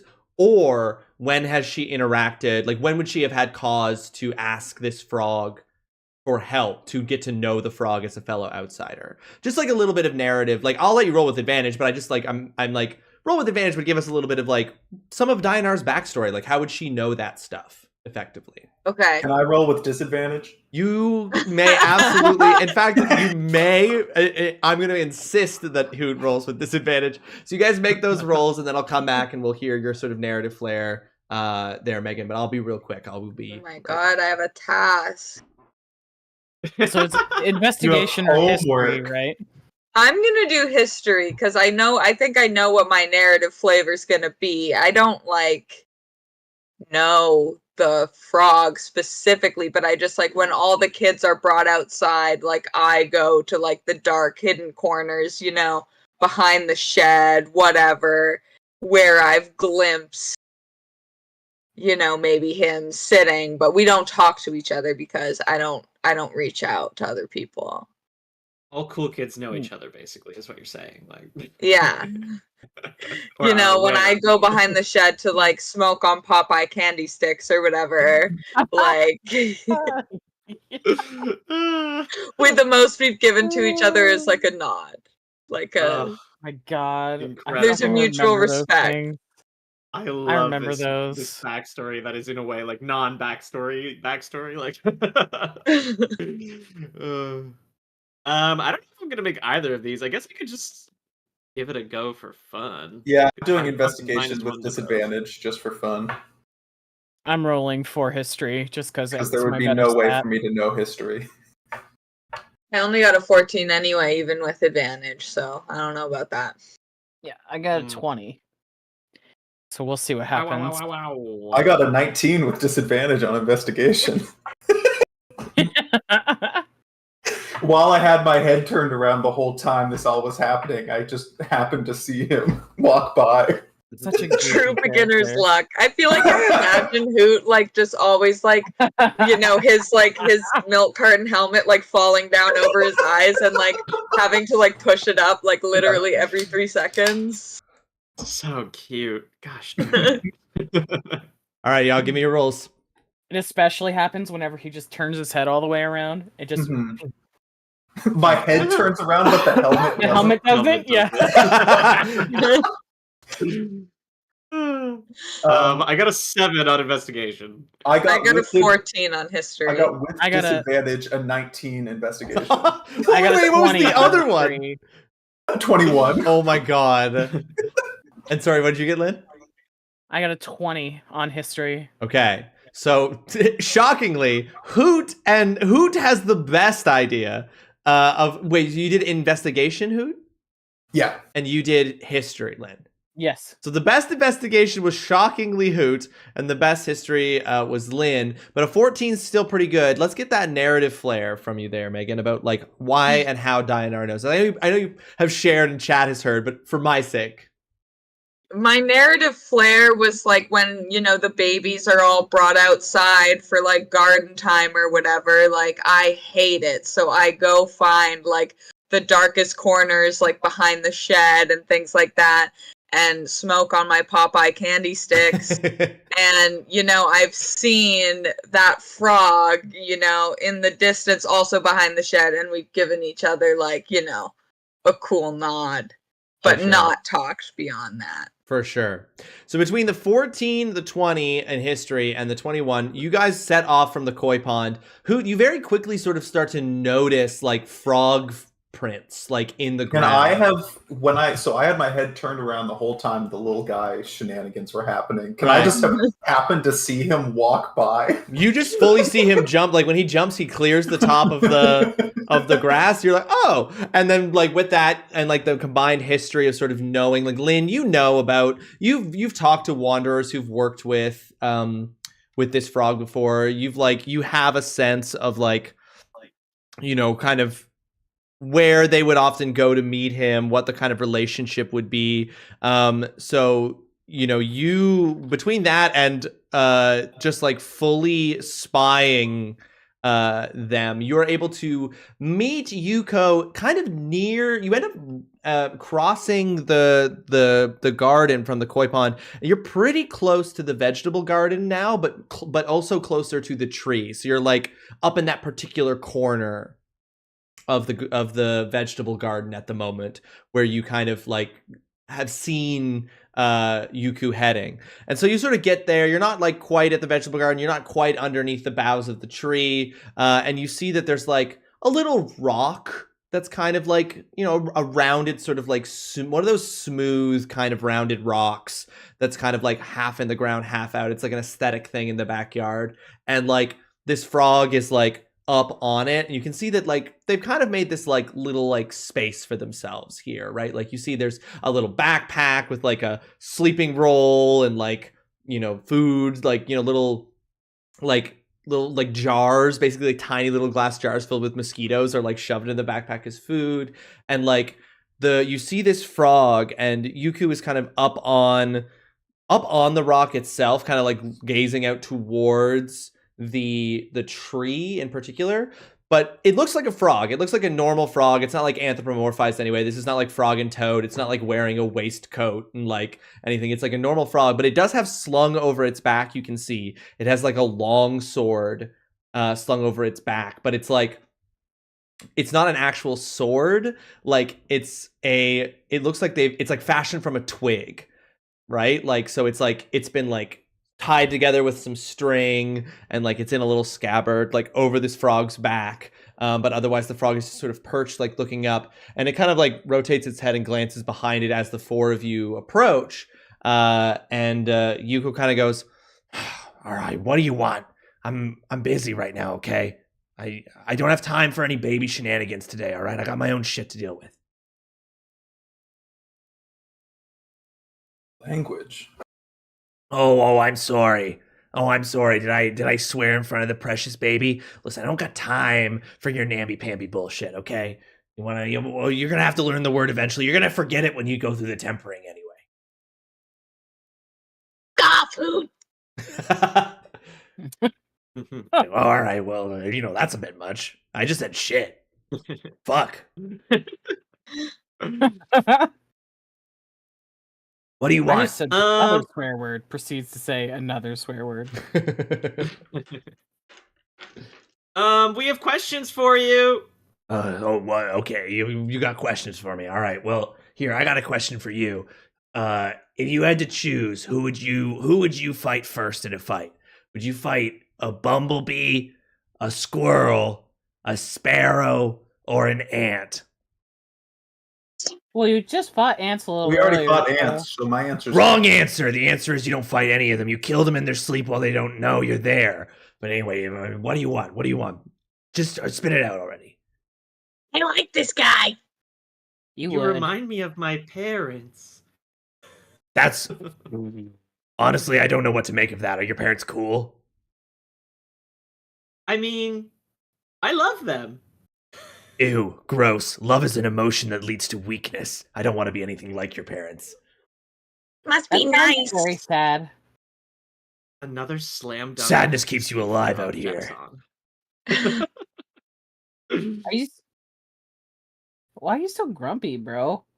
Oh, I don't know. I was exiled from my community for talking to babies. You might say I have a little bit of a sore spot for it.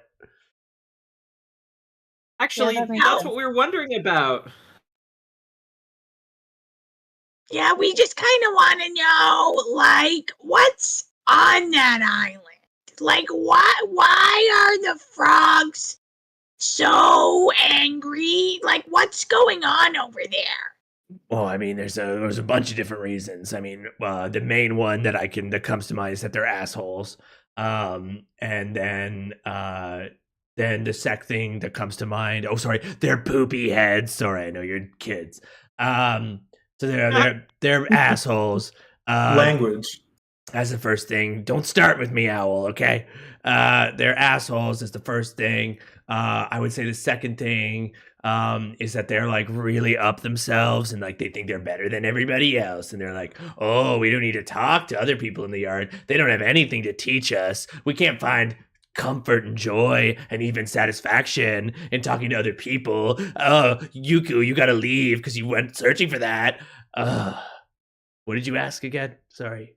Kind of got stuck on my own thing. Oh yeah, why do they protect? I mean, there's the portal to the astral plane that they're like the sacred protectors of, and that like, you know, it's only like they're the only ones responsible for ensuring that like nothing comes through the astral plane to invade this existence, and they take that very seriously, and they're worried about the meddling of people who aren't familiar with it. But like other than that, like, you know, they're just basically assholes. Is that fish a god? What? The fish? No, the fish are dumbasses. Have you talked to those fish? Then why is that fish trying to get in the portal? Wait, there's a fish trying to get... And this is the first time that, like, Yuku fully turns around. What do you mean? There's a fish? What are you talking about? There's a fish over in the pond that's trying to jump out onto the island repeatedly. And when it seems like they're charmed by something, because then I took that fish and little guy touched that fish, and then he also almost got took by that thing. And when I touched a fish, I like saw fire and a skull and some other stuff that I can't quite remember anymore. But it was pretty alarming, and I don't know, maybe whatever's charmed that fish is trying to get to that portal.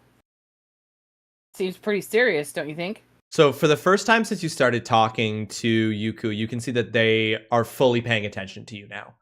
Like they were like half paying attention to whatever you guys were talking about. Their focus was entirely on the tree. But now they've completely abandoned that, and they're looking at you rather intently, and they seem to be taking this pretty seriously now. And they go, well, that doesn't make any sense. I mean, like even if the koi got up onto the island, it's a fish. Like it would suffocate to death. It wouldn't even make it. Like even if it could make it past all of like my fellow frogs on that island, and there are like a lot of us, or I guess a lot of them, like even if they could make it, they'd suffocate before they ever made it to the astral portal. So that's just, you said you saw a skull with fire? Yeah. As an above the table thing that you guys may not have been able to see because of this, I did make a roll when you mentioned the skull and flames.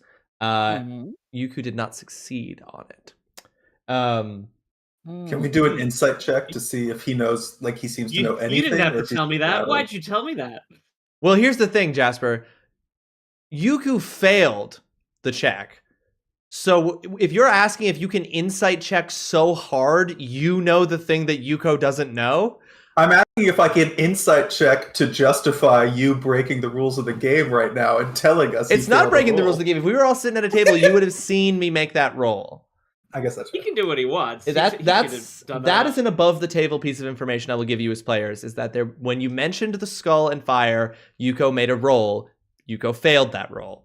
Then yeah, can I out insight the Yuku? Can you know more about what Yuko knows than you know?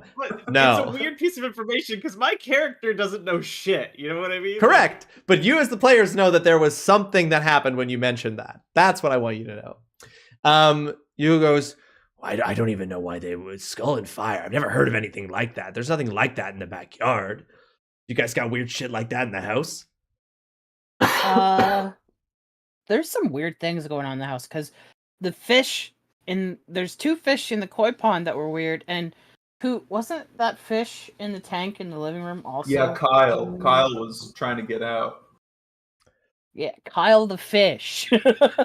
I forgot his name was Kyle. Well, it just kind of sounds to me like what you're saying is that the fish are acting weird. Maybe there's like something in the food Grandma's getting. I don't know. But the ants were also being weird. Ants too. At this, never have I been more convinced that a fish drinks kombucha. Just because of Kyle the goldfish. Yeah. So at the mention that the ants felt the effect as well. Yuku kind of like furrows their brow. Says, "No, that is what did they do? What did they do when they were affected?" Some of them were attacking us, and then there were some others that, still were attacking us. They were mumbling things. What kind of things? Does anyone remember what they were mumbling? I don't. Do you know what an emissary is? Gonna make that roll again. Hitting a nat 20.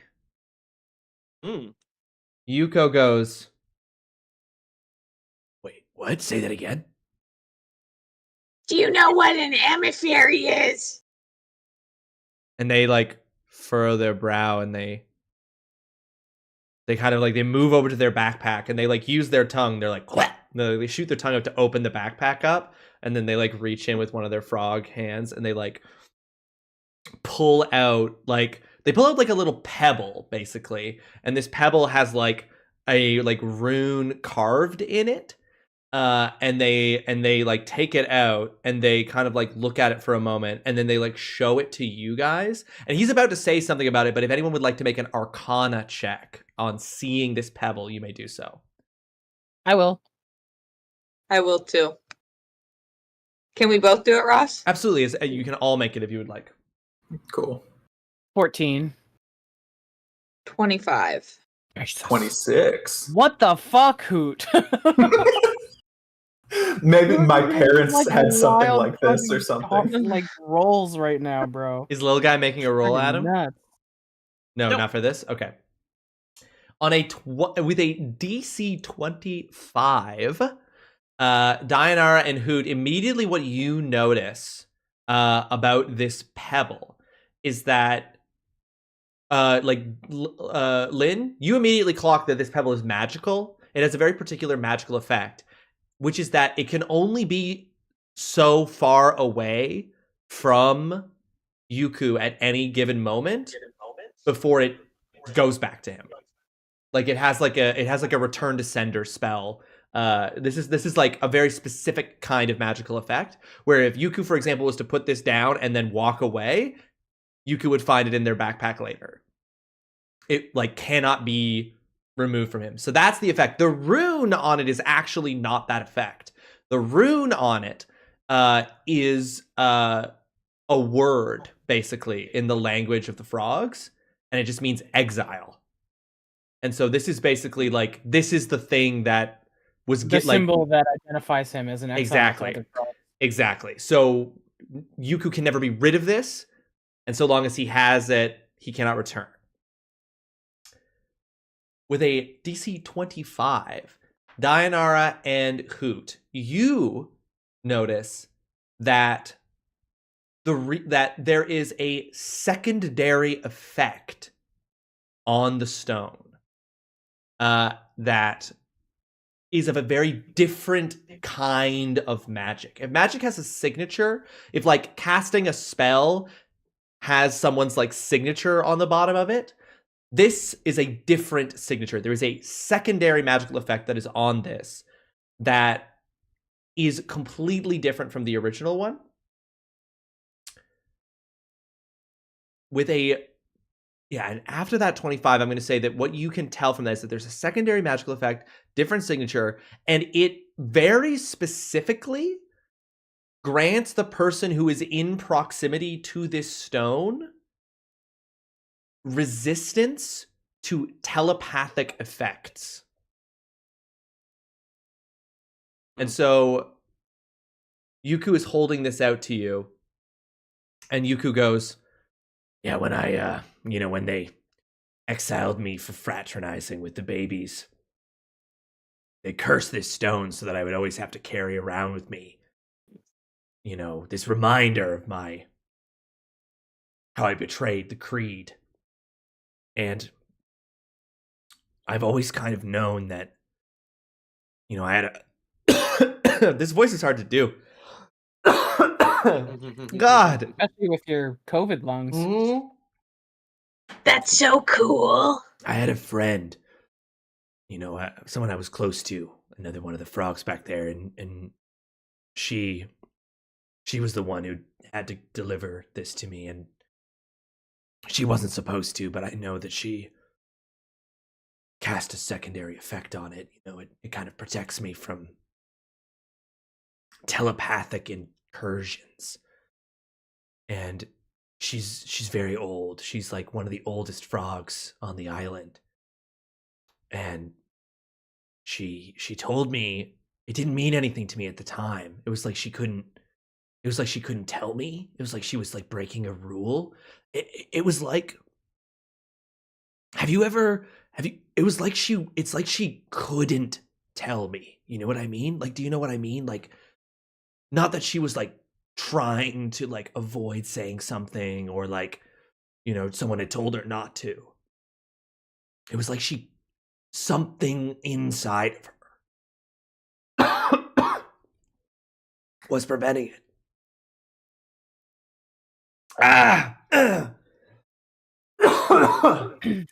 Woo! That's rough on the throat. She said to me, it's only a matter of time until the emissary comes back. This is actually painful, guys. Whoo! I shouldn't have chosen this voice for. Are you all right? I just get really emotional thinking about my friend. Sounds really rough. If I were to use the identify spell on that stone, do I think I would glean any more information from it? No. Okay. No, on your 26, you know everything that you think. Like anything that you learn from that, you would learn from the identify spell. Okay, cool. Ross, Yes. what is an emissary? Just to say, if I didn't know For sure. what an emissary was, Right. For chat, for others who might not know. Right. For anybody who might be unfamiliar with it. So an emissary is a term used to describe like a diplomatic like representative. Someone who has been sent usually by a nation or sometimes like a group or an institution. They're like an individual, a person who's been sent to act as a diplomatic envoy or representative who can like negotiate or communicate information on behalf of something else. So basically, she couldn't tell him stuff because she said that the emissary would find out, would not like it. She said, take this, you'll need this because the emissary will be coming back.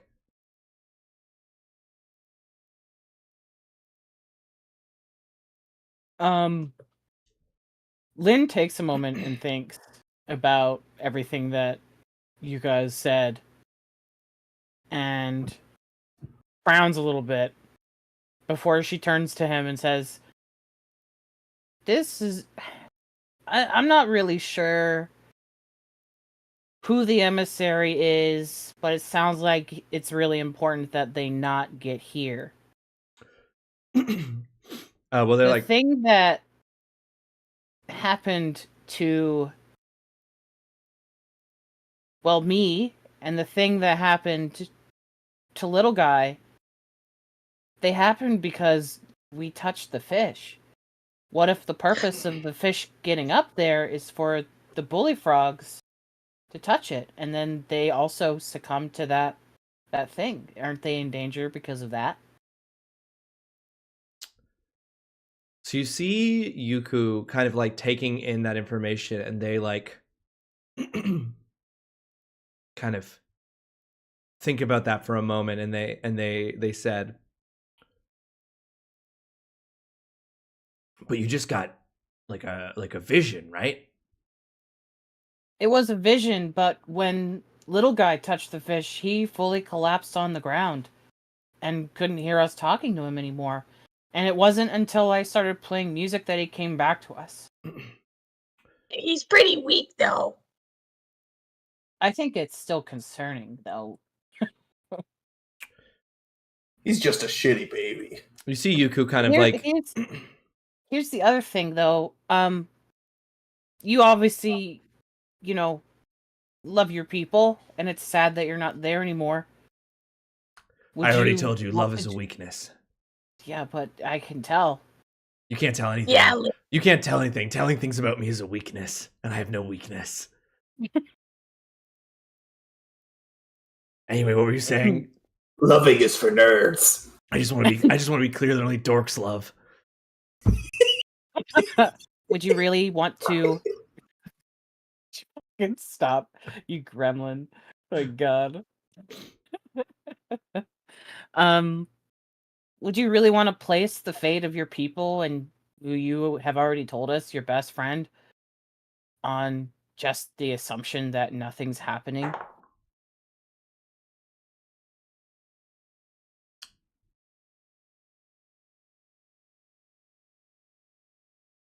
Yuku looks down at the stone in their hand, and you know that they are aware of the two magical effects. To some degree, they don't know what you guys glean from the Arcana. They don't know what the secondary magical effect is, but they know that their friends snuck some sort of magical effect onto it. And they kind of look down at the stone, and they say to you, Lynn, as they kind of put it back into their backpack, they go, "They're not my people anymore. They exiled me, remember?" And they kind of close the backpack up and they go, "She wouldn't tell me who the emissary was. I don't know what that is. And if it was really important, I think she would have told me. So if this is some big cosmic astral portal defense bullshit that only some frogs know about but other frogs don't get to know about, if that fish manages to flop up on the island, they all touch it and they all get, start shaking on the ground and they hear the voice of the emissary in their head. Guess that's their problem to deal with. They don't want any outside help anyway." And so, how much do you cost? Yuko kind of slings the backpack up on, as you say that, slings the backpack up onto their back, and is like, "Not available right now. I'm in the middle of something. I was hired to do, well, it's best you got to know about it, but I was hired to We'll double it. You'll double it. You have 2,000 mosquitoes." I can cast infestation, actually. Give me a persuasion roll. I'll say your choice. Either Hoot, you can roll persuasion with advantage from Dianara, or vice versa. I don't have good persuasion, so Hoot, it should probably be you. What is yours? Good persuasion. I have 7. I have plus No, this zero. is one of these I have two. -1. Okay, I'll do it then. Okay. Give me So I a have advantage, you With said? advantage, though. Yeah, give me a persuasion check with advantage. Oh, please, come on. Oh, I almost crit. 14. So the 14, you see Yuko goes, "I mean, that is tempting. 2,000 mosquitoes would definitely keep me good for a while, but a merc's only as good as their word, and I've already taken this contract, so you're just going to have to come get me another time." And so Yuko hops down off of the rock. Before he goes away, Lynn just takes one last moment to say, "All right, Yuku, I get where I don't get where you're coming from, because it sounds like some big things that I don't really understand. But what I do know is that I can help them for you." And she turns around and starts walking back to the koi pond. And You want to go kill a fish? She's gonna. Absolutely. And Yuko kind of watches you walk away and says, "I'll never understand you babies. Why can't you just look out for yourselves?" And everybody who isn't Lynn walking away sees Yuko kind of looking after Lynn for a moment, and you may all give everyone but Lynn may give an insight check if you wish. Insight? Don't mind if I do. 9. Whoops. 13. 25. Dainara and Hoot, you don't make much of it, but little guy, you see something in the way that Yuko is looking after Lynn. That is something that this frog, with they cannot express this. This is not something that they can bring themselves to say out loud. But you think it's appreciation.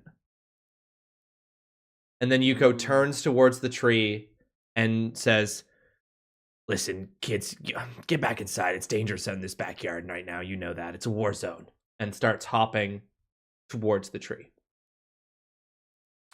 And Lynn is beelining it back to the koi pond.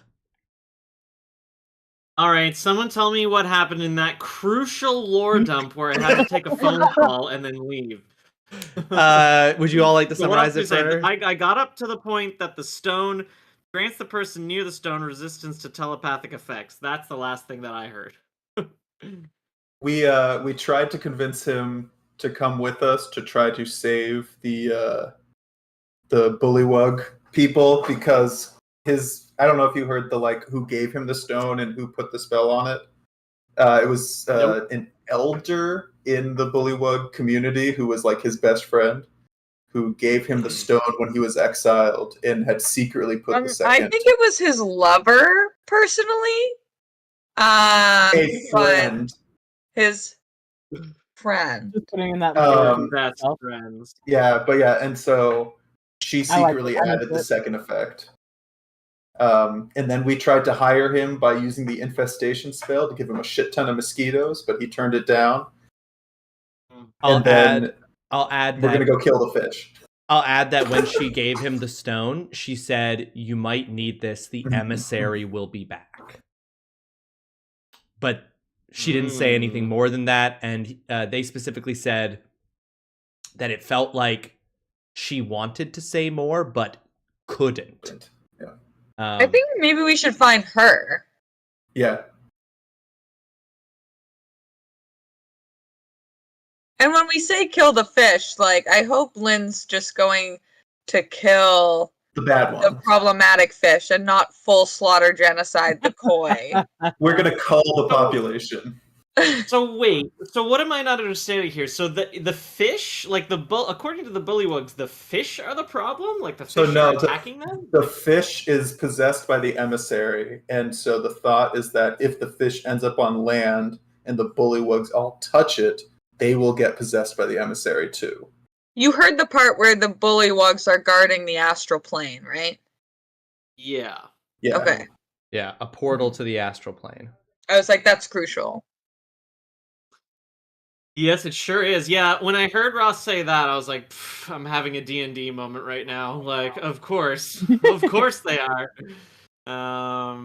Wait, Ross, can we do, a history check just to know if...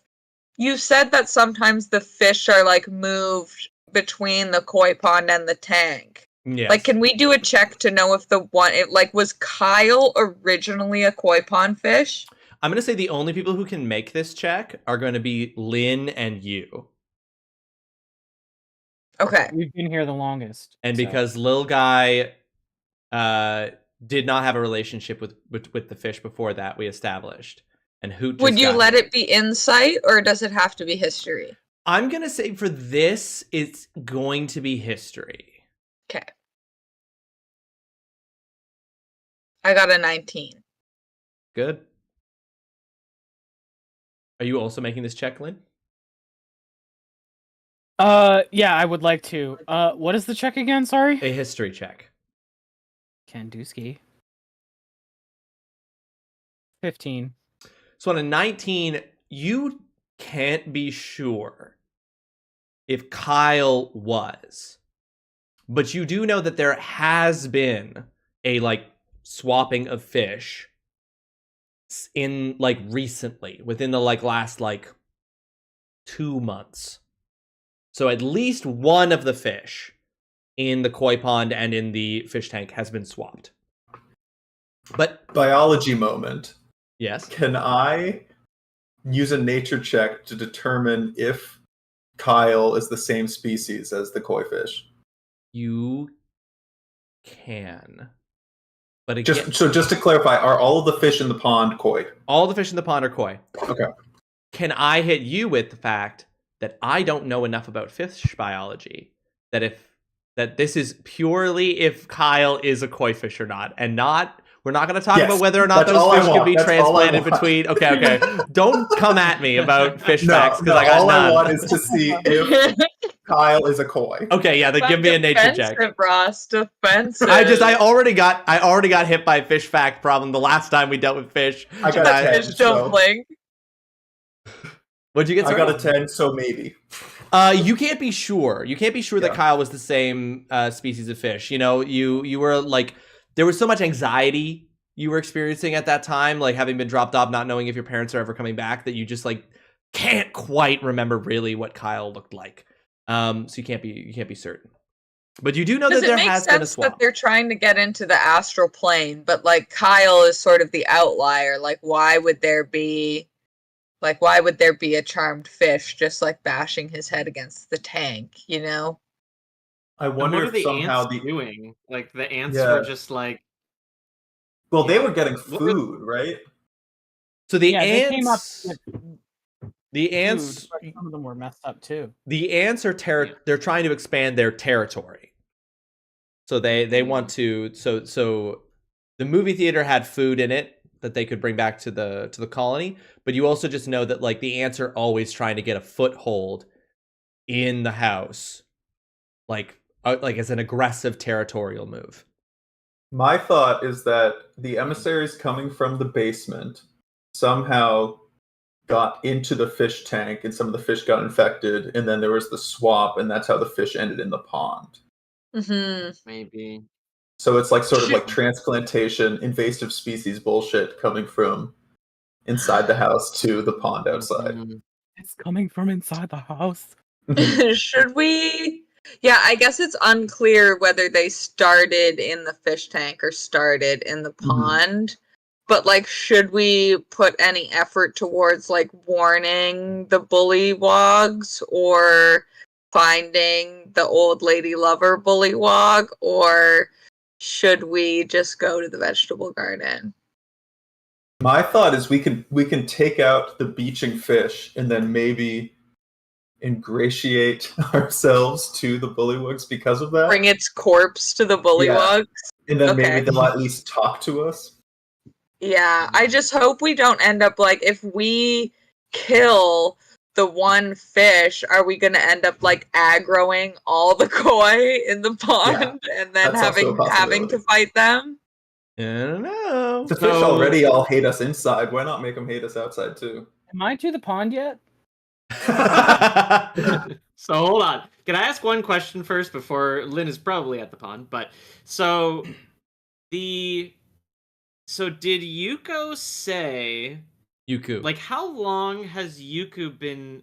Oh, well, you said Yuko earlier, so it's Yuku. Okay. I can never tell if it's what's in your document or what you say, which I should go with. It's Danny Yuko. What I said was a misspeak. It's Yuku. It's what's in the document. So, did they say how long they've been exiled? They did not. But you would know that they've been exiled for about. I mean, they've been exiled longer than any of you've been here. So, like. Yeah. Okay. I guess I'm just hoping that the bullywugs aren't already been in contact with the emissary. You know what I mean? But I guess there's only one way to find out. I mean, we could also sneak onto the island. Like, if you used Pass Without a Trace, we could always sneak onto the island and try to listen in just to see if they're, like, friend or foe. You know, like, what if they're... I don't know, they're kind of like, we don't know if they're in league with the emissary right now or not, based on what Yuku reported. Or we could sneak around and just find the lover without being caught. Yeah, we could just find the lover. We have fully decided that this is a lover. Yeah, definitely. I'm shipping it at least. My goal is now to bring Yuku and his lover back together. I don't know what you want us to do with the mission, Ross, but that's my mission. Hey, My new special item is a frog egg from the two of them. Oh no. All right, we're back at the pond. All right, so you make your way back to the pond. Yeah, you arrive here, no problem. I cast shape water again Okay. and pull them both out. The Okay. one that's near the bottom and the one that's trying to island itself. Okay. And when I have them, I look down at the other koi. I don't know if they're there or not, but I'm like, all of the other koi are like at the basically just below the surface, looking up at you like. Don't worry about these two. Hi. Wait, what are you doing? Don't do it. It's okay. No, it's not good. Look, they're fine. They're in the They're water. not fine. And why are they put them back in the pond? Lynn turns and walks. No, bring it away again. Bring back our We're friends. bringing them to the aquarium. We're bringing them to the aquarium. No, they don't need to go back. Go back. Okay. Go back. So they Grandma wants them started to, being though. charmed in the tank. Mm-hmm. Right, because it is coming from inside the house. Yes. Coming from inside the house. I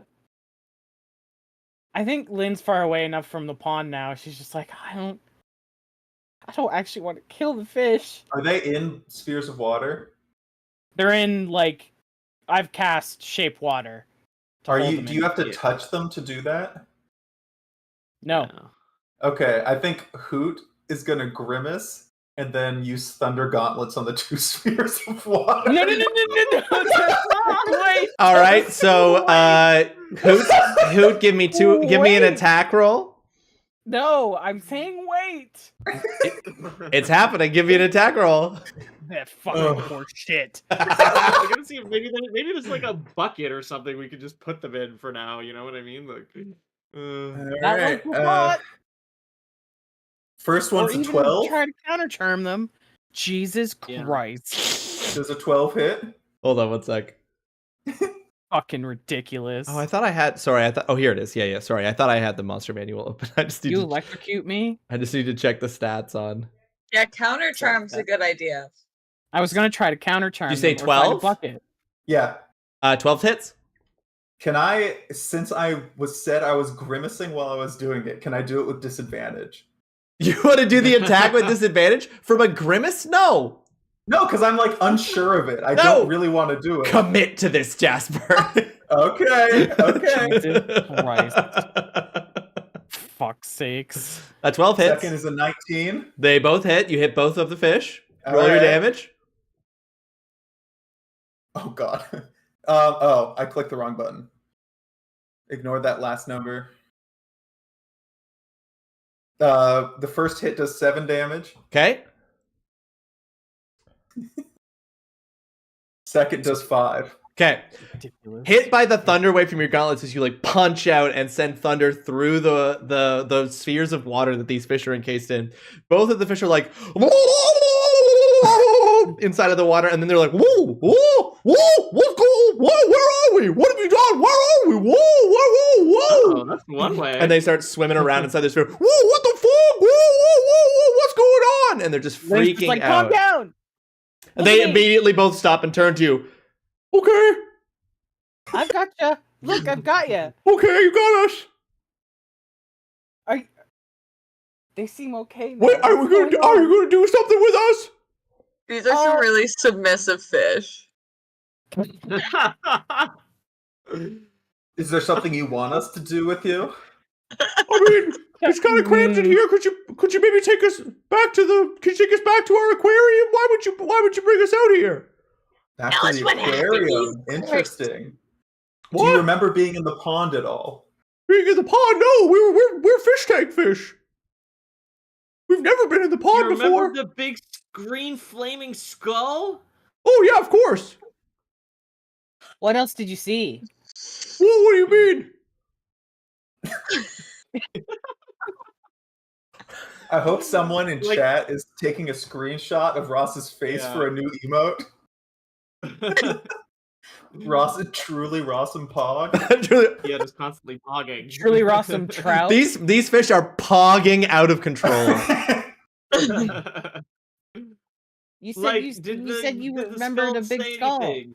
Yeah, we saw a big flaming red. Yeah, we saw a big flaming skull, and there was some red smoke. Did it say anything to you, or did you like inhale? I don't know if fish can inhale. Did smoke go in your gills? Oh yeah, it filled up our gills real good. Yeah, that was like 2 seconds ago. Huh. 2 He seconds didn't. ago? He didn't say. Oh, I see. There. He didn't say anything. He was just. It was just this big flaming skull, and then there was smoke, and then we're here. Did something The touch last you thing before you it? remember from when you were in the tank.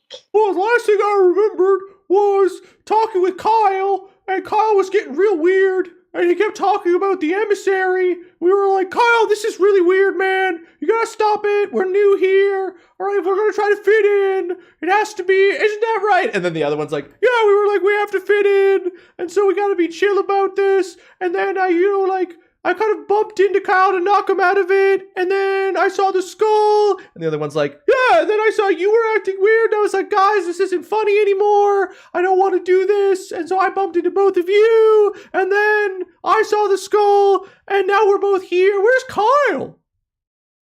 Wait, Was Kyle where the is only one Kyle? acting weird? Kyle's still in the tank. It's still in the We fish might tank. want to get him out of the tank since it seems bump contagious. I Yeah. was trying to, but then I made them all mad at me. It all comes back to Kyle. Can I Kyle's patient zero. I don't know if this will sound forward to a fish, but could I like just Could I fuck you? no? Do you like No, you're babies.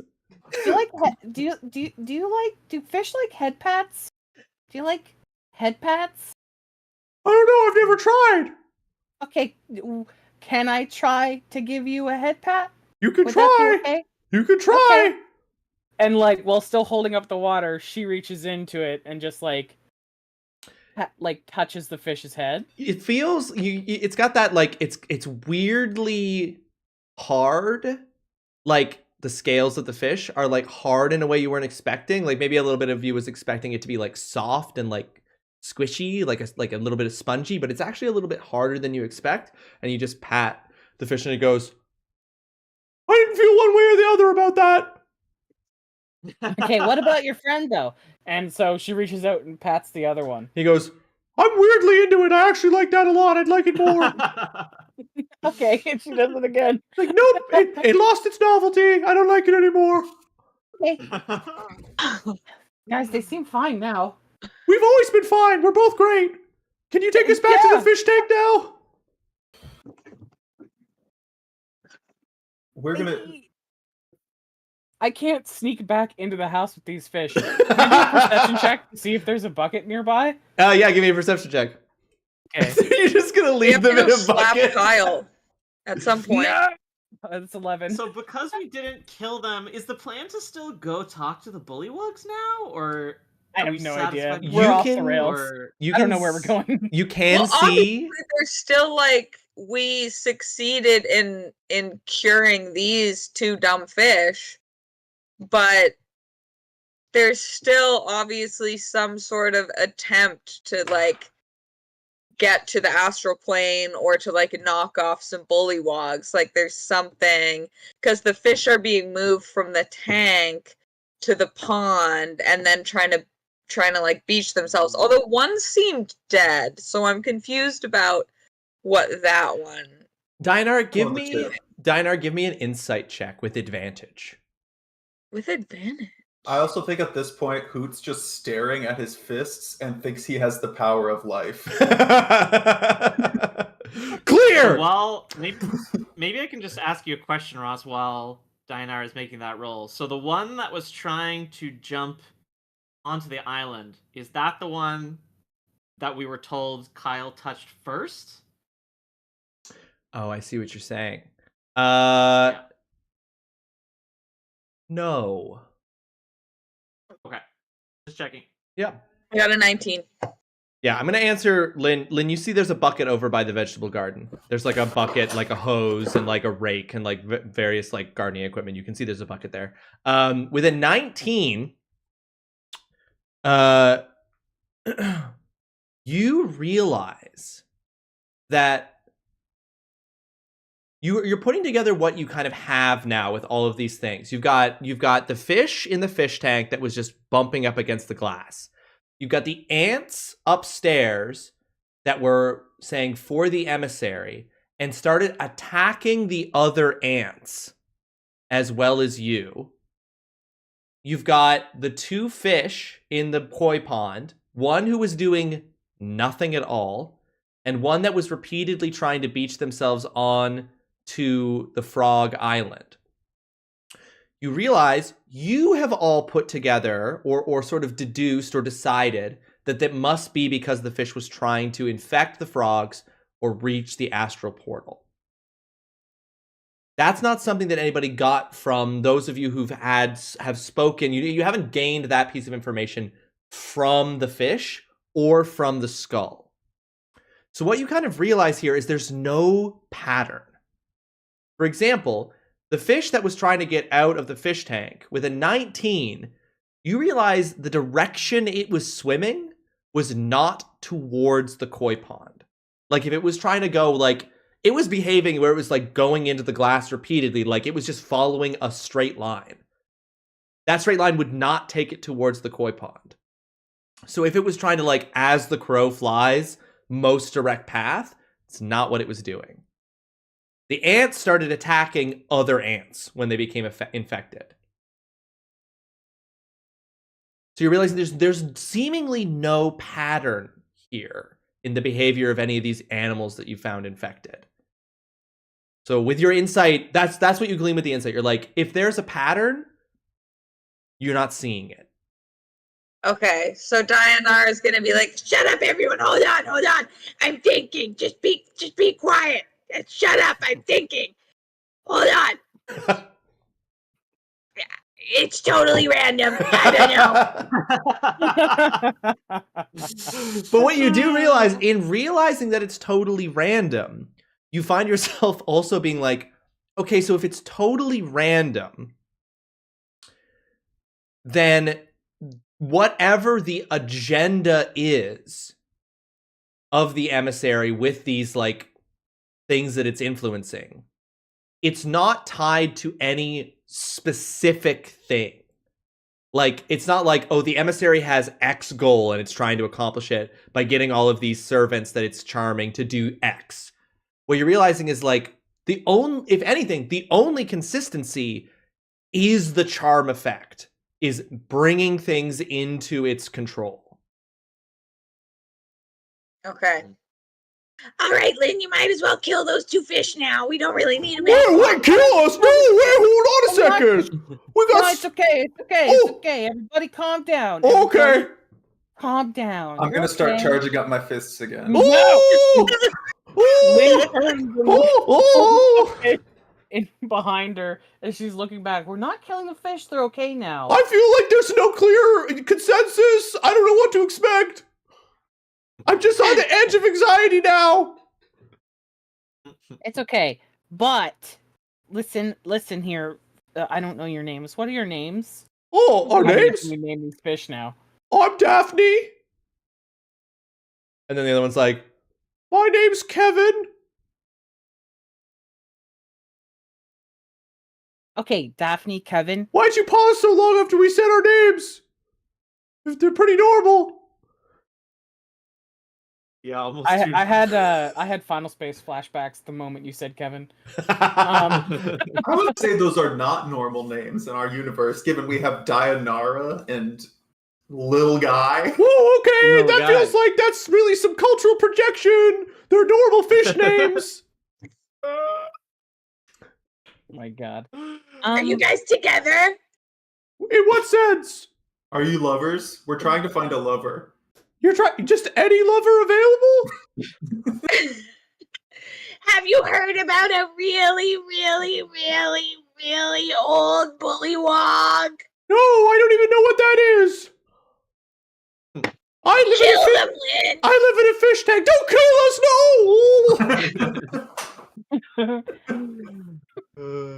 Calm down. Okay. No, we're Lynn not. says we can't No, we're kill not them, so we lovers. can't I, Kevin, have kill not had the them. privilege of spreading my.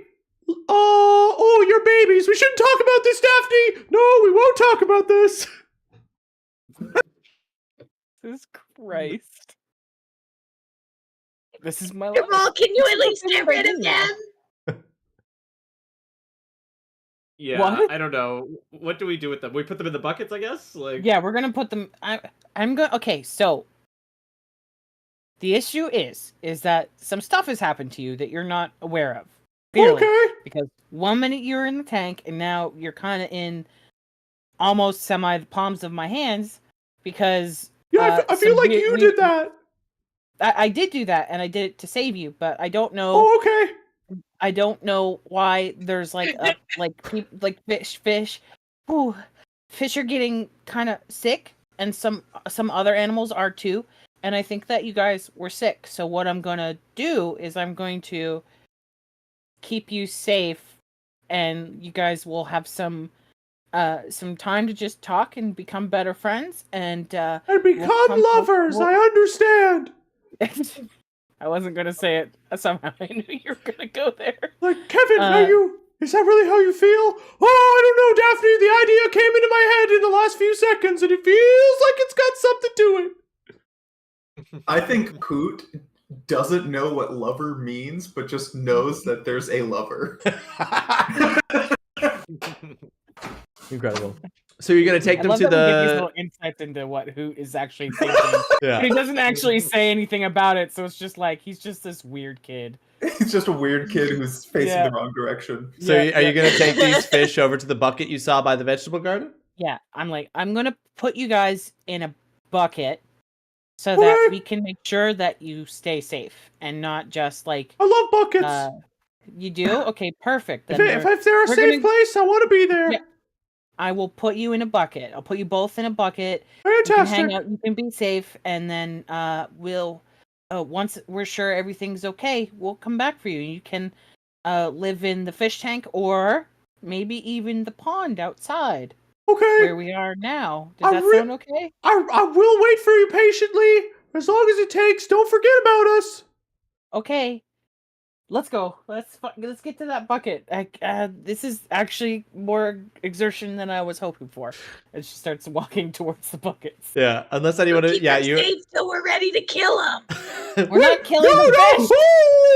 I don't know. We're not killing the fish. So you walk over to the vegetable garden. You're in like the bottom left corner of the vegetable garden here, right up against the side of the house. You see there's this little metal bucket. Plenty of space. You can deposit the fish in there, and they're kind of like swimming around each other. It's like, well, I guess there's really not much to do except got any hobbies there, Daphne? Anything you're into? Just I like seeing the way light plays off the top of water in our fish tank. And then Daphne goes, oh my I god. also like that. What's your favorite refraction of light pattern? And then they just start talking about this shared interest. And maybe this love is blossoming. You'll never know. Unless you come back. Little guy wouldn't say this, but Adam is saying, "Oh my god, shut up. Let's go." Anyway, with that taken care of, you got the fish in there. You've realized that you've broken the charm effect on them. You've learned a little bit more there. You're right next to the vegetable garden right now. Okay, let's find this flipping thing that we need to get here. I don't even remember anymore. These freaking fish. We need to talk to the gardener so we can get a potion. Yes, thanks, Yeah, little guy. The hill giant strength. So just a question quickly. Yeah. In terms of sort of the continuity of how this charm thing works. Yes. Did we hit any of the charmed ants? During combat? And not kill them? Yeah. You did hit some of the charmed ants. And did they break out of the charm too? They did not. Okay. Cool. Just wanted to make sure. Yeah, for sure. But you also witnessed them come under the effect. during the combat. Okay. Oh. Like they were normal, and then they got And then like everything got hit by the waves. Everything got hit. Everything made rolls. They failed. Yeah. Became like under the influence of the effect. These fish you found this way. Okay. Kyle's the big bad. I just know it. I really hope so. Imagine. The big bad can be defeated by being removed for a few minutes from water. Yay! So yeah, you're at the edge of the vegetable garden here. That'd be fucking wild, though, wouldn't it? Wouldn't it? It would be wild. Yeah. Just That like would be the a big knock bad is moment. this It'd be goldfish. Oh, I really, let him suffocate. it'd be That's fucked up. really funny. I think little guy goes prancing through the vegetable garden, literally being like, "We're looking for a potion. Okay. Can someone sell us a potion?" Does everyone follow little guy into the vegetable garden? Yeah. Okay. So you start making your way between the like various like planted stalks and stuff, and you make your way in, and little guy's prancing ahead, being like, "We're looking for a potion," and very quickly you start to see myconoids, little like fungal humanoid shaped creatures. They're about the size of like some of them are up to your waist. Some of them are up to your knees. Some of them are your size. Like some of them are as big as the babies themselves. And you can see that they're all kind of like reaching out and casting this kind of like druidic nature magic on the various things. You got some that are tending to the like growing bulbs of cabbage. Some are like casting it on like the vines of tomato plants. And like as you go by and sort of call out the like these like fungal creatures, they have like they're all different shapes. It's like the like natural growth of the fungus like across their bodies is like in very differing ways. Some have like celery stalk heads. Some have more like bulbous onion bodies and short little limbs and like stubby little heads. But as you go by, like they sort of turn to you as you're like saying like we're looking for a potion. They're like, "Oh yeah, dude, that's totally rad, bro. Hey, you want to go and talk to the sovereign? Yeah, he'll be able to help you out, brother." And like as you like, that's what like they all kind of say. They're like, "Oh yeah, brother, look for the sovereign. Yeah, he's over by the corn." And so do I don't you. know if I'm happy that these myconoids don't talk like the myconoids in BG3, or if I'm sad that they don't. Listen, I can't. I'm not. Listen, Jasper's like, "Oh, I'm not just gonna copy and paste from them. Are you kidding me? All right. I would like Follow to the know the directions. decision-making Solve it. process for giving them this voice, though. It's fantastic. Sorry. What did you say, Adam? Yeah, go look for the sovereign, I guess. I'll be like, "Thanks," and then go look for the sovereign. Sure. You make your way over to like the corn stalks, and you kind of you see in amongst them there you see like there's one myconoid in particular here, as tall as all of you, has like really long, almost vine-like fungus arms, stubby legs, long torso, and then a head that's kind of like a rounded base, like where the cheeks are, and then comes up to like a carrot like shape at the top with like frills coming out of the top. And it's just like, "Listen, brothers, the crops are looking so good today. Keep on keeping on, brothers and sisters. They's, thems, he's, hers, she's, his. Let's fucking live life." And he like turns to see the four of you approaching. He's like, "Whoa, babies. We're looking for a lover. You're looking. Whoa, what's that, brother? Say it, come again for Big Sovereign." No, We're looking for a lover a and also a potion. potion. But also, information on a possible lover.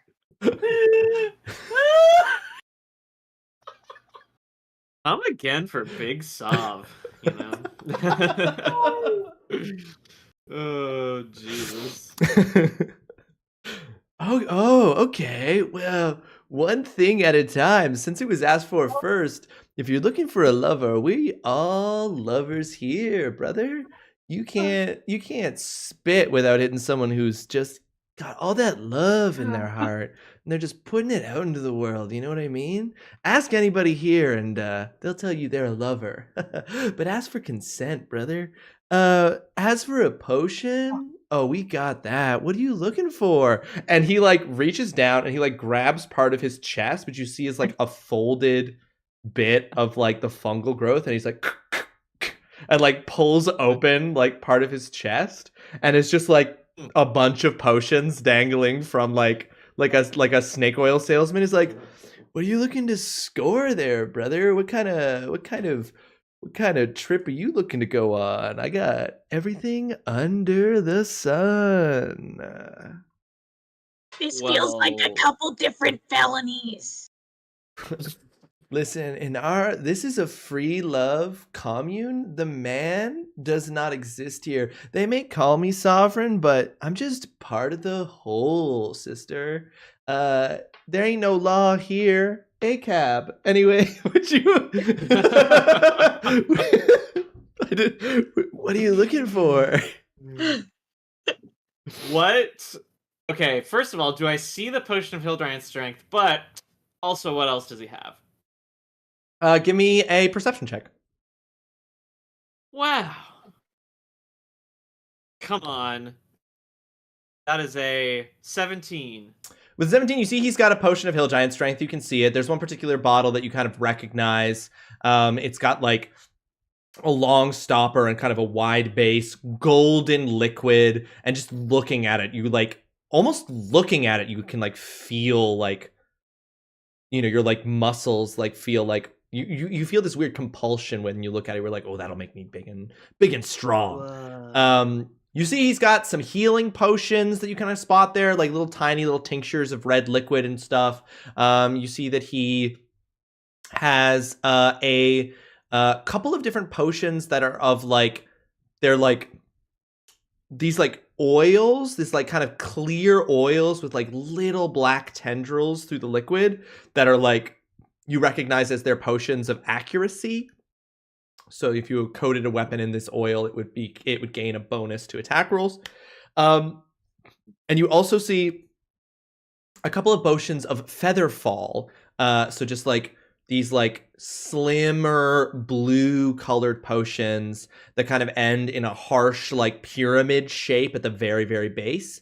That you kind of like, you recognize these potions for various reasons. You've like seen your parents brew these back at home for their job, and like you've seen them like play, like you've played with your parents where you all cast Featherfall on each other and like then would like bounce on the bed and would all like slowly drift down to bounce on the bed again and like slowly drift through the air from the Featherfall. But yeah, that's what you see. And I assume that all these potion bottles have like, they're in baby bottles and they have those little like teats or on the top, right? Every single one of them has the little baby teat. Yes. 100%. All right. All right. What are you looking for, brothers and sisters? We need the shiny gold one, and I don't know. I'd be interested in the health potions too.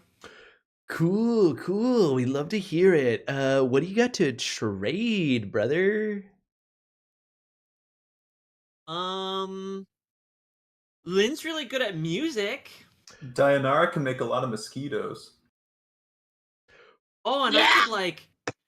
I could do a like circus performance to Lynn's musical accompaniment. I'm very acrobatic.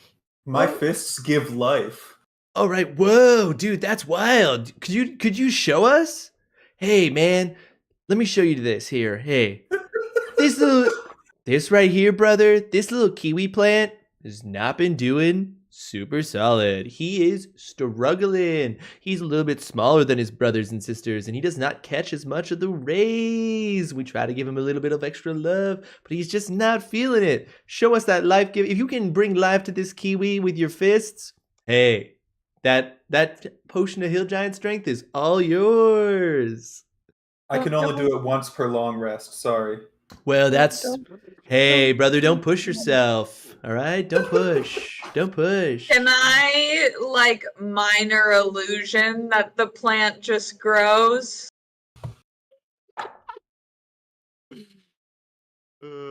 I'm kidding you not. Now 1. Amazing. Wow. Get wrecked.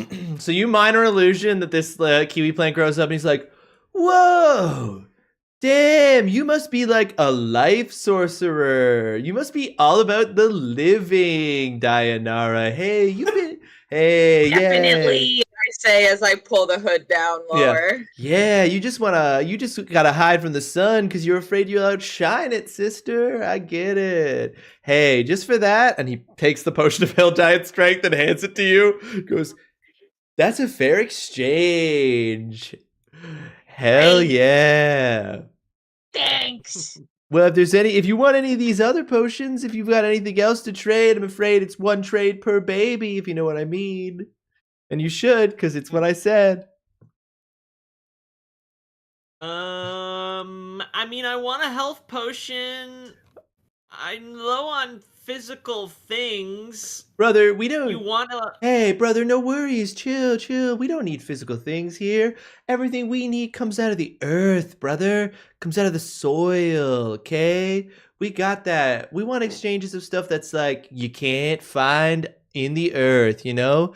What can you give me that you can't find anywhere else, brother? What makes you... And he like gets in real close. And he's just like, what makes you?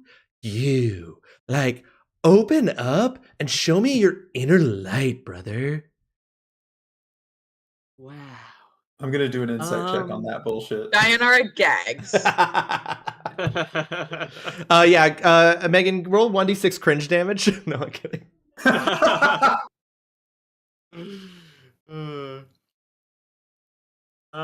What's your insight? I think little guys. I got a 12 on insight. He's just a real chill dude. I have sort of an idea. Like, what if he obviously likes to, like, care for nature and stuff. Like, what if we give him the bucket with the 2 fish and we're like, this is a koi pond for you guys to take care of? Oh. Wow, Dayanara, you're so smart. These 2 fish are also lovers. I was just gonna do like a backflip or something. I mean, I like... Well, you could try that. I still really like the suggestion. We know all about growing plants. We've never had to grow a fish before. I like the idea, but I'd also still like to see that backflip, brother.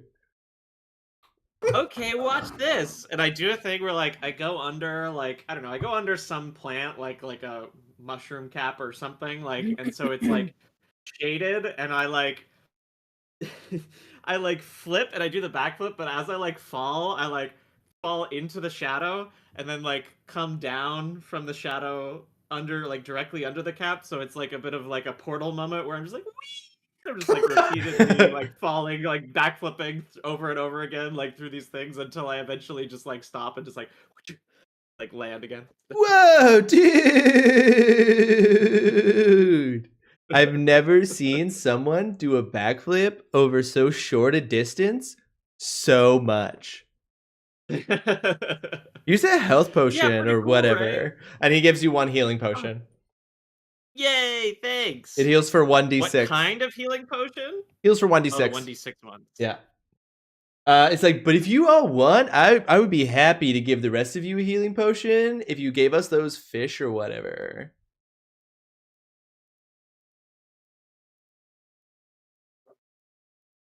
Are you opposed to giving them the fish, Lynn? So long as you're safe, I don't think that these guys would hurt them. Hey, You might like the company. We take care of life. He doesn't seem like a killer. Yeah, I don't think so. Then yeah. Killer? Hardly know her. Fuck. Get the fish! You wanted to give him the fish, you go get the fish. Okay, I go get the fish, holding my hood up. Yeah, you like drag the bucket back through and to him, and he's like, whoa, there are like totally 2 fish in here, just like you said. And then it starts like, oh, who's this? Oh, who are you? Why do you look so different from the babies? Oh, what do you think about this, Daphne? Oh, I don't know, Kevin. Oh, I don't like it. It's like, whoa, chill out, brother, sister. Welcome to the family. We're going to teach you about how decentralizing power and authority is good for everyone. And he's like, hey, this is a sweet exchange. Here you are, sweet babies. And he offers each of you a health potion of 1d6 healing. Do they have anything left? Yeah, he's still got stuff left. Okay. I don't remember all the things that he had. Was it just the potion of hill giant strength? And he also has a potion of vaulting as well as potions of featherfall. Okay. I missed the potion of vaulting. That Adam identified. Yeah. I tell everybody what he has. So, you said that when it comes to trading, you want to see things that you like nature so much, perhaps you don't always see everything that might be part of nature, right? I mean, we're like so busy taking care of all these plants. So like, yeah, we often don't like see what's outside, you know? Okay. Lynn takes out her flute and I was like, I'm gonna play a song and do some stuff and I hope you like it. And if so, maybe I can get some potions from you. She starts playing, and in doing so, she first casts dancing lights. So lights start appearing all throughout the garden. And then she also casts prestidigitation to cause wind to come through the area and just sort of start blowing some of the plants around, and the lights kind of go with it. Mm-hmm. And she's just kind of like playing the song and it's all happening around them. And when she stops, the effect still stays because both last for like an hour. He's like, whoa, dude. I like it. I like it a lot. That's cool. That was like a whole performance. That was like a whole, like, oh, that was like, you just like made nature your lover. And you were like, hey, let me make sweet, beautiful music. And from it, I'm going to move you. I'm going to make you shimmy and shake. I like it. Hey, is there anything you wanted for that? You know what? That was so good. Actually, give me a performance check. Okay. Hoot is taking notes. Lover equals performer? 15. He's like, hey, listen, I'm gonna do you. That was so good. I'll let you take one more potion, but also, and like these like little spores come off of his like hands, his like at the ends of his extremely long arms, and they kind of drift onto the potions that you all received, and you like see the liquid inside of them like swirl and like get more vibrantly red. They are each now 1d12 healing potions. Nice. Thanks. Why can't they just be the potion that's in D&D Beyond? How many of those potions did we get? Sorry. You each have one. What's the potion that's in D&D Beyond? So a base potion of healing is 2d4 plus 2. And then the next one I think is something like, well, here, let me see. Add items. Potion of healing. Oh, okay, yeah. Yeah, sorry, I just added a potion of healing to my inventory. Was that not what I was supposed to do? No, I was doing like a homebrewed version. But looking at these, this is much easier for all of you. Each of you add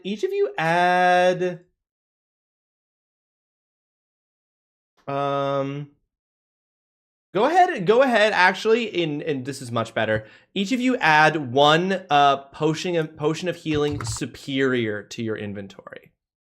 Superior potion of healing. Yeah, okay, which is get more rid of my just reg. Which is more than I just said. So that would be the 8d4 plus 8 version. That's really good. Yeah. Superior. Sick. I'm going to remove the custom healing potion that we got and add just a regular healing potion. The one from the Wanderer from... Yeah, unless we can just still keep that. Yeah, you can do the same thing for that. I forgot that you can just add inventory from D&D Beyond.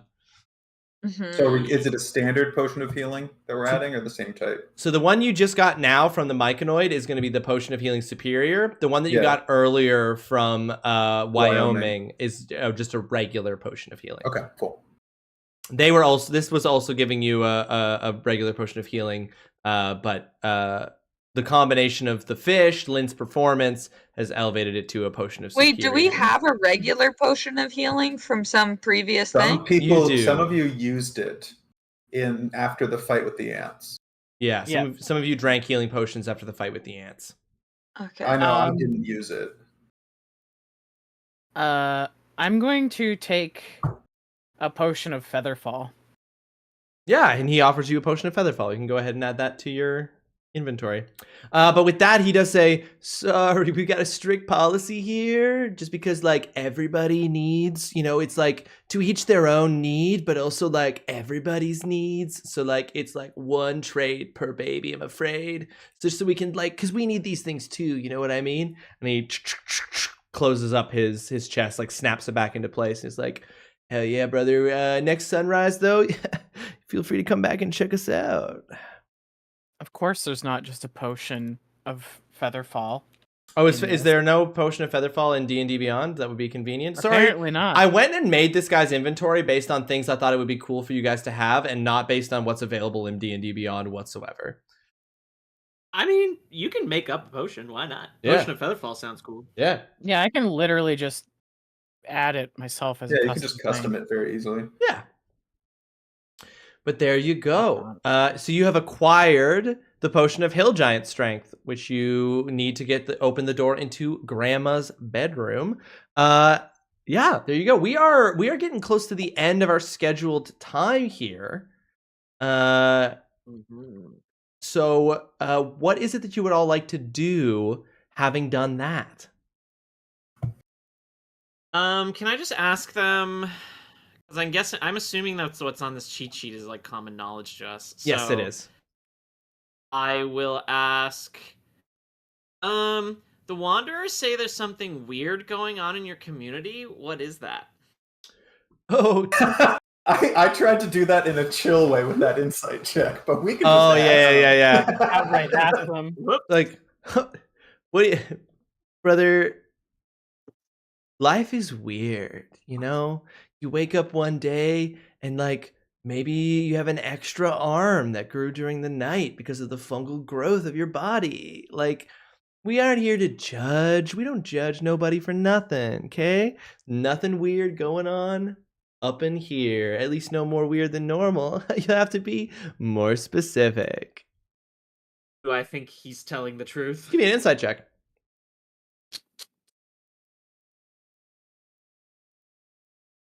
19. So on a 19, he's more concerned about the projecting a particular attitude than necessarily about being honest with you. And you get the sense that there is something unusual that's been happening, but he's like appearances, you know? Weird. I just So like I take a wasn't quick really- look around. Yeah, I wasn't really Sorry, go ahead. interacting with him much. Can I have just been like Surveying the area and do a perception check? Give me an investigation check. Investigation check. even Yeah, better. I'm gonna say you're like wandering around investigating while this was all happening.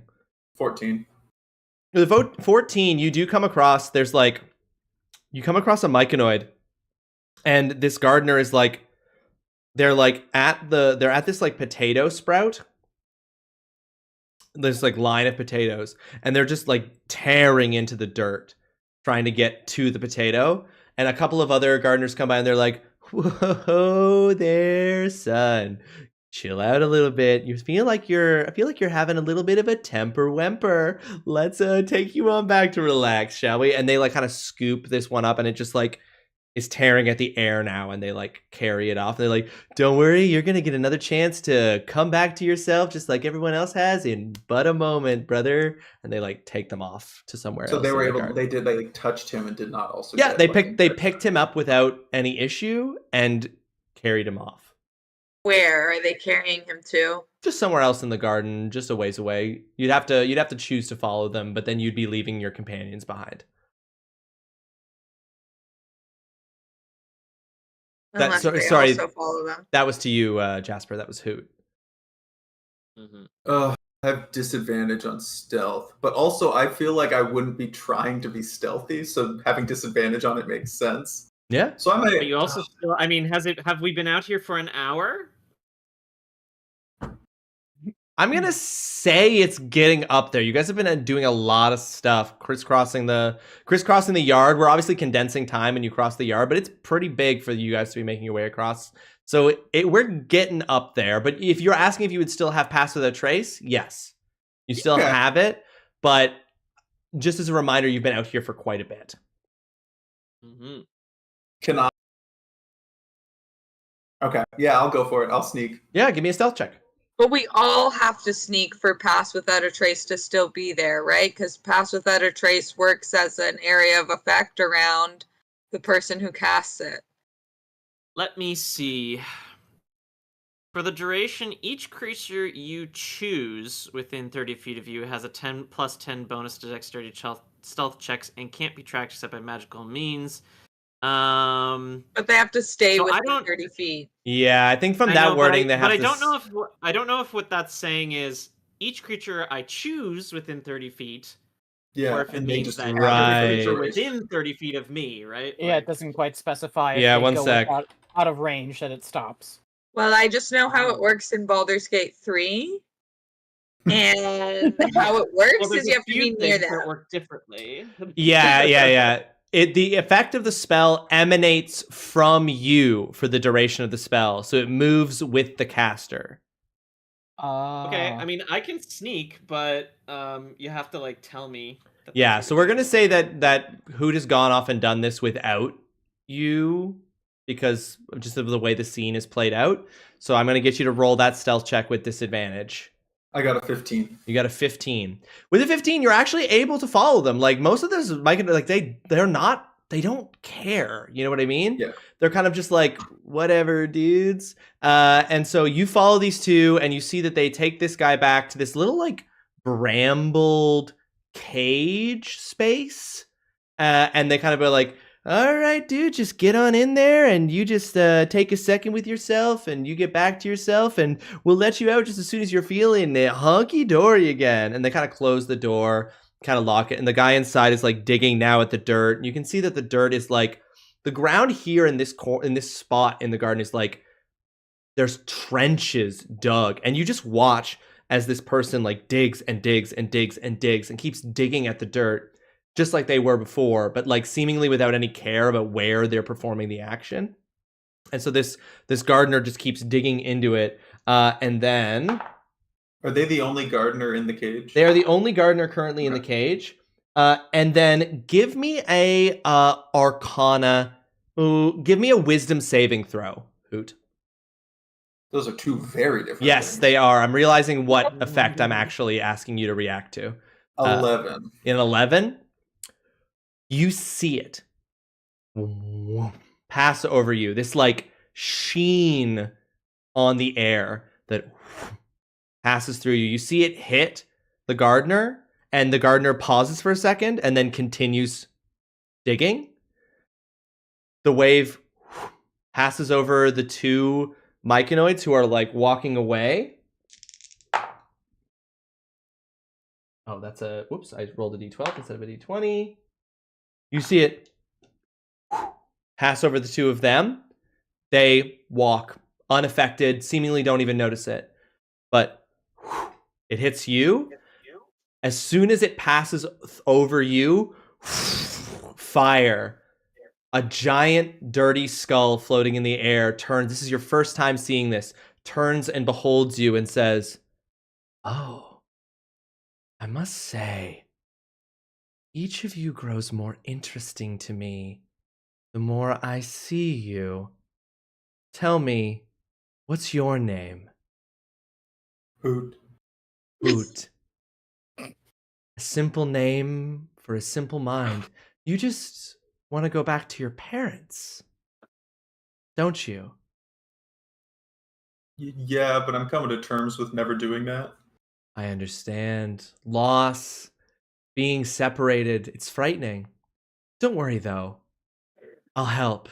And you see black smoke leave from the eyes of the skull and start to make their way towards your body. You're unable to move as this dark smoke comes towards you and enters into your lungs, and you're back in the garden. Don't feel any different. Everything seems to be fine. And no time has passed? No, seemingly no. The myconoids seem to be exactly where they were walking away. You're back there, but you remember the smoke entering your mouth, the fire, the heat on your feathers, and those piercing dots in the center of that skull boring into you as the smoke entered your mouth. And that is where we're going to end things for today's episode of Mouthverse Carpet Crawlers. We will be back soon for episode 5 as we continue our baby's adventure to retrieve their stuff, and now it seems to uncover a little bit about the mystery of what's going on with the emissary. Ladies and gentlemen, thank you so much for hanging out with us. I hope you have yourself a fantastic Saturday. We appreciate you being here with us. From all of us, hope you have yourself a wonderful weekend. Is there anything you'd like to say to chat before we go, folks? Find a lover. Just find yourself a lover. Play in the shadows as well as the sunlight. What did you say, Megan? I just said an old one. Find yourself an old lover. Incredible. All right. Until next time, folks, have yourself a great one. Be back on Tuesday, 1 p.m. Eastern for more Death Stranding. Until then, bye. Bye. Bye.